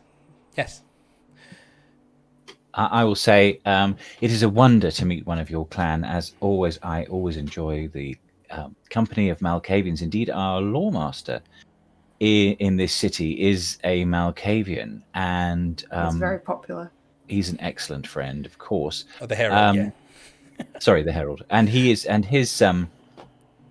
one of his little proclivities is that he does enjoy receiving postcards. I have a collection of postcards downstairs that I've been sending him gradually, but perhaps Annie, he would enjoy receiving a postcard from you as a fellow Malkavian.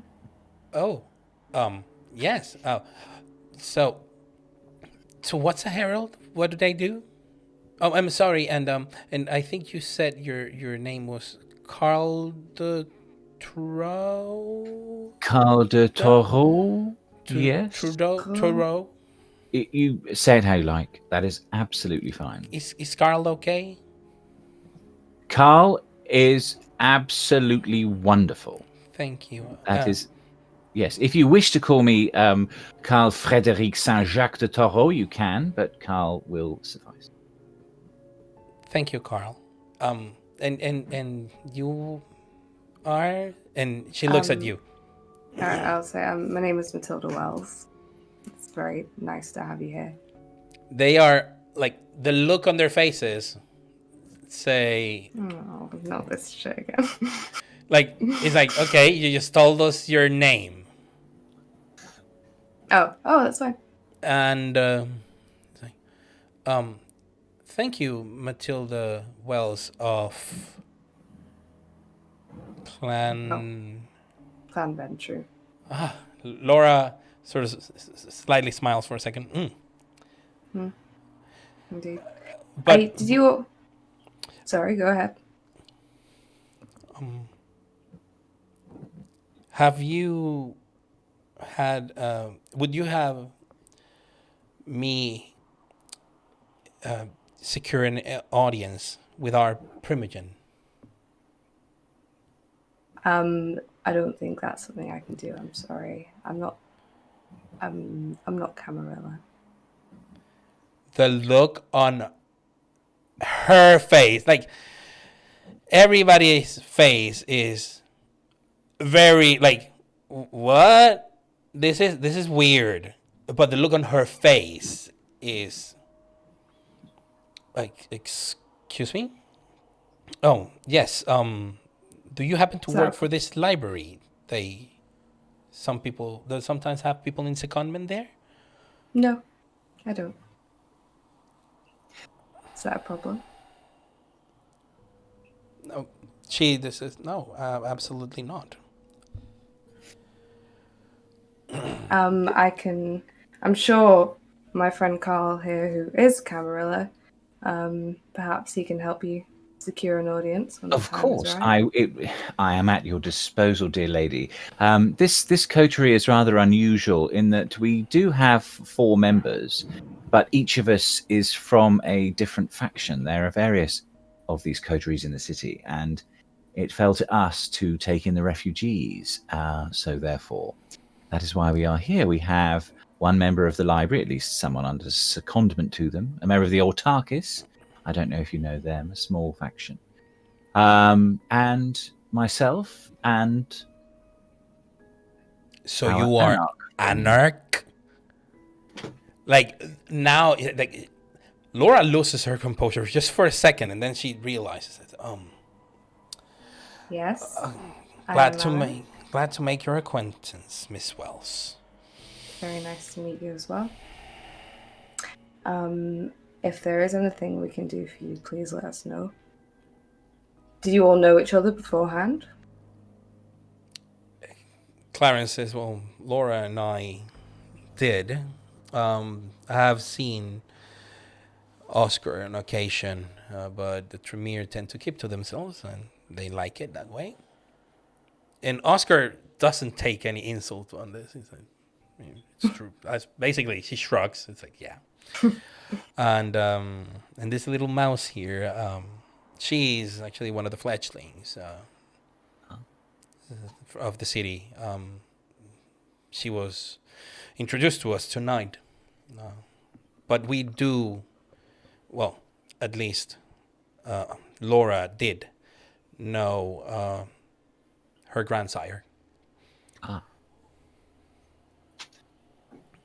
But, well, we do things slightly differently in Bristol, as you have begun to understand, and yet our hospitality is still as good as anywhere else, and you will be well looked after while you are here, as long as you don't. So you cause any mentioned. mischief. I'm sorry. You were Carry saying? on. As long as you don't cause any mischief, yeah. that's what I was going to say. Oscar says, but you did mention 4 people in the Coterie, but I thought Bristol was broken down into 3 factions. Camarilla, Anarch, and sort of like a mediator. We have 3 factions, and then we have a library where records are kept and things are recorded. And one of our members belongs to that library. And the other faction is the Autarchis. I don't know if you know of them. Heard a little bit. Mediators, commerce people. That's right. Business types, that sort of thing. Yeah. And Annie says, and so you are Toreador, you're Camarilla, and Matilda is Anarch, and who are the other 2? Are we gonna meet them? I hope so, and I will let them introduce themselves, as I am sure I could not do them justice. They may appear at some stage this evening. I hope so. Oh, okay. So where do we stay tonight? During the day? Yes. The day. Yes, the day. Oh, well, follow me. Yeah, and you show them around, and over the course of the next few hours until the return of Yanis, they will go downstairs. They know that where is it that they're supposed to stay. They ask to make certain arrangements, for example, for them to be able to at least procure themselves some additional clothing and things like that. It's not like they could leave, like they had to leave in a hurry. Sure. So they are asking if it's possible to go in the following nights early, just as the sun goes down. They don't care if it's, escorted by you, but they would wish to buy some clothes to make some arrangements, to get some connection and internet and all of that. Well, I imagine we have the internet. Yeah. And I'll look at Carl and just say, I'm happy to, well, should we bring them around the corner? There's a charity shop. Well, that won't be open, will it? No, not now. It's like 1 in the morning. She'll see you charge everything else. We can find somewhere to take. Yeah, there are some places.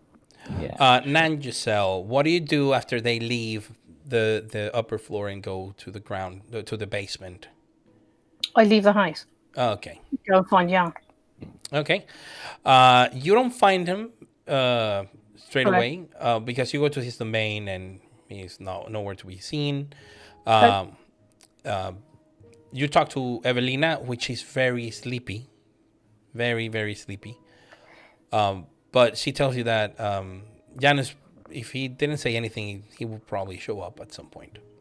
And eventually, like, you're welcome to stay in this new room. Fine. Then I will stay in my new room and contemplate what I have heard. Okay. Janus will go back to the haven to his haven because he has to return all dogs, or at least all dogs that are not Dutches, because that is his alibi for being walking around in the middle of the night. He's walking a lot of dogs, very dangerous ones.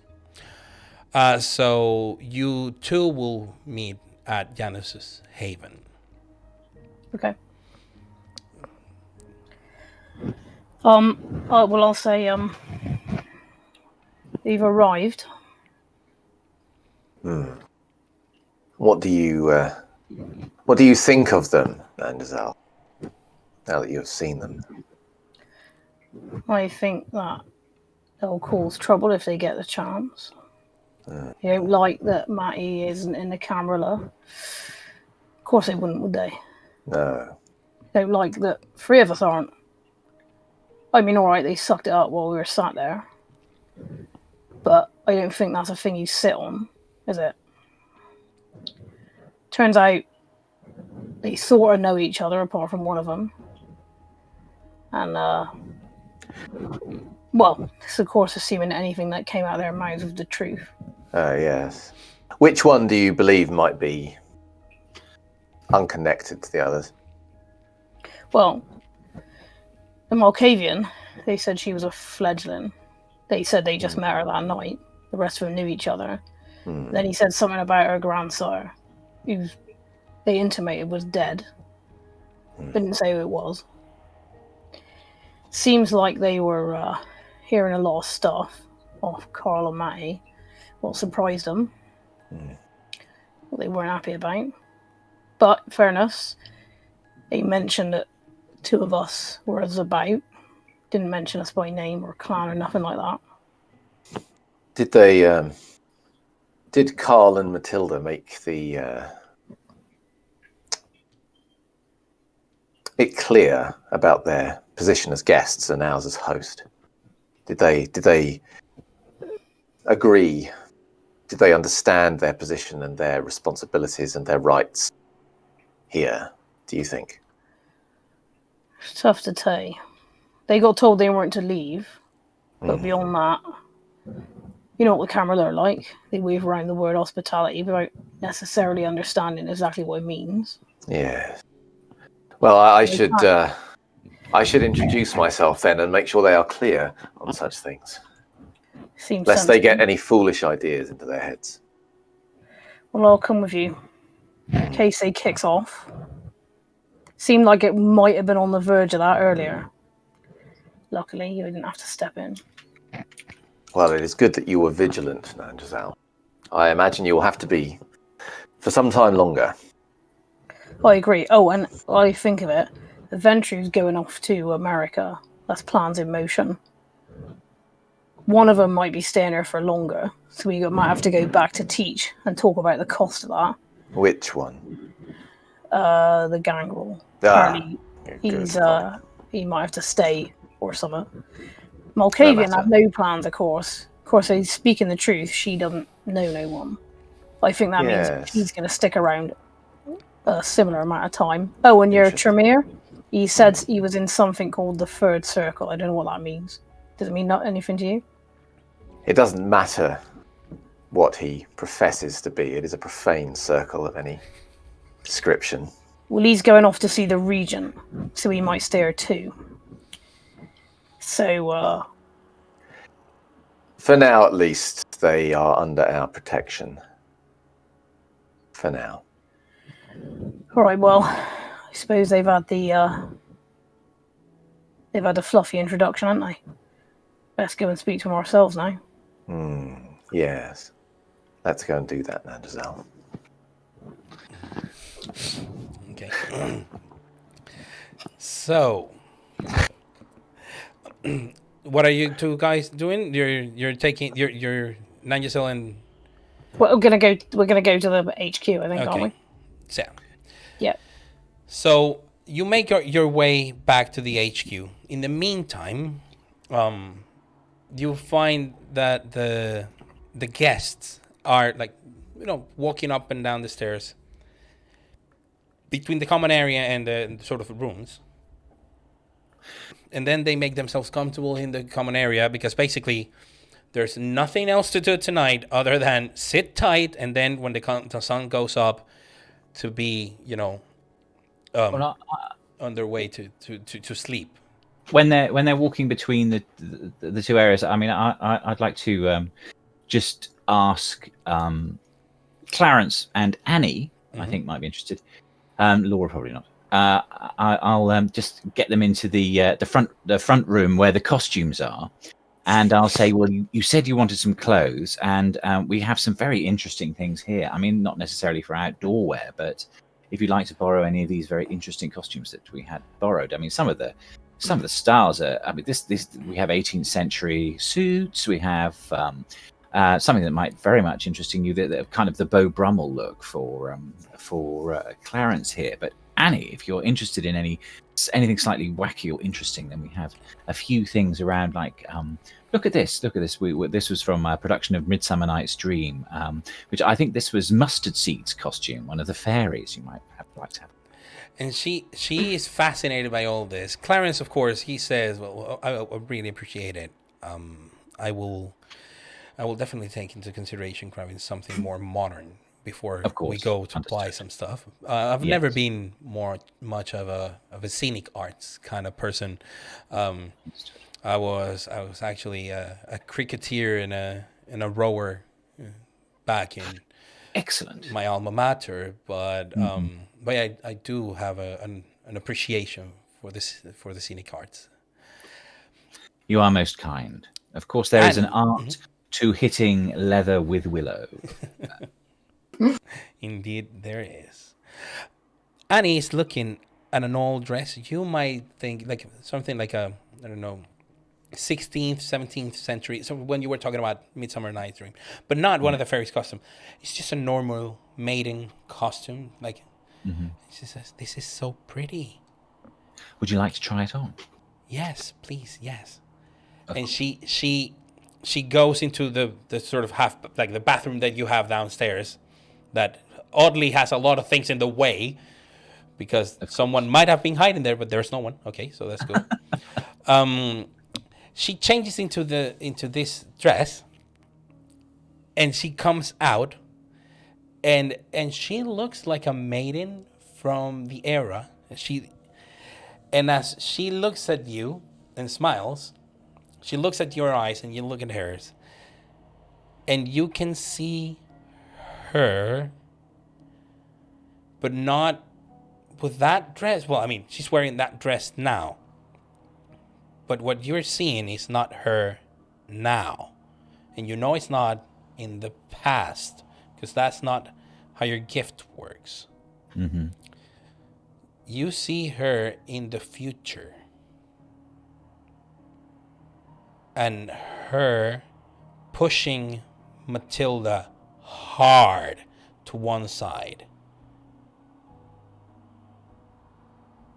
But it's actually out of harm's way.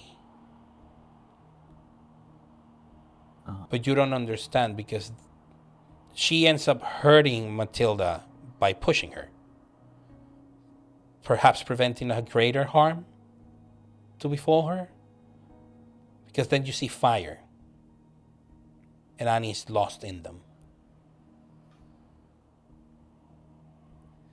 And she looks at you, and she brings her hands to her face, as if you have shared some sort of vision. And now your mind is... You hear the cracks. If this is how the Malkavian live, then their eternity is torture. And with image of fire and flame all around Annie, we're gonna close the session and leave it for next week. Thank you very much for watching us. Thank you, Carlos. Thank Yeah, you, thank you, Carlos. Carlos. Thank you to my lovely players. And remember, we will be having in our blog post, you can find it, but also in our there's the super stake. We have in our website links to the relationship map and the cartographer's map, and we will make sure to keep all those things polished and up. Now, without further ado, I bid you farewell, and we will see you next week for episode 4 of Blood on the Severn. Until then, bye. Bye. Bye.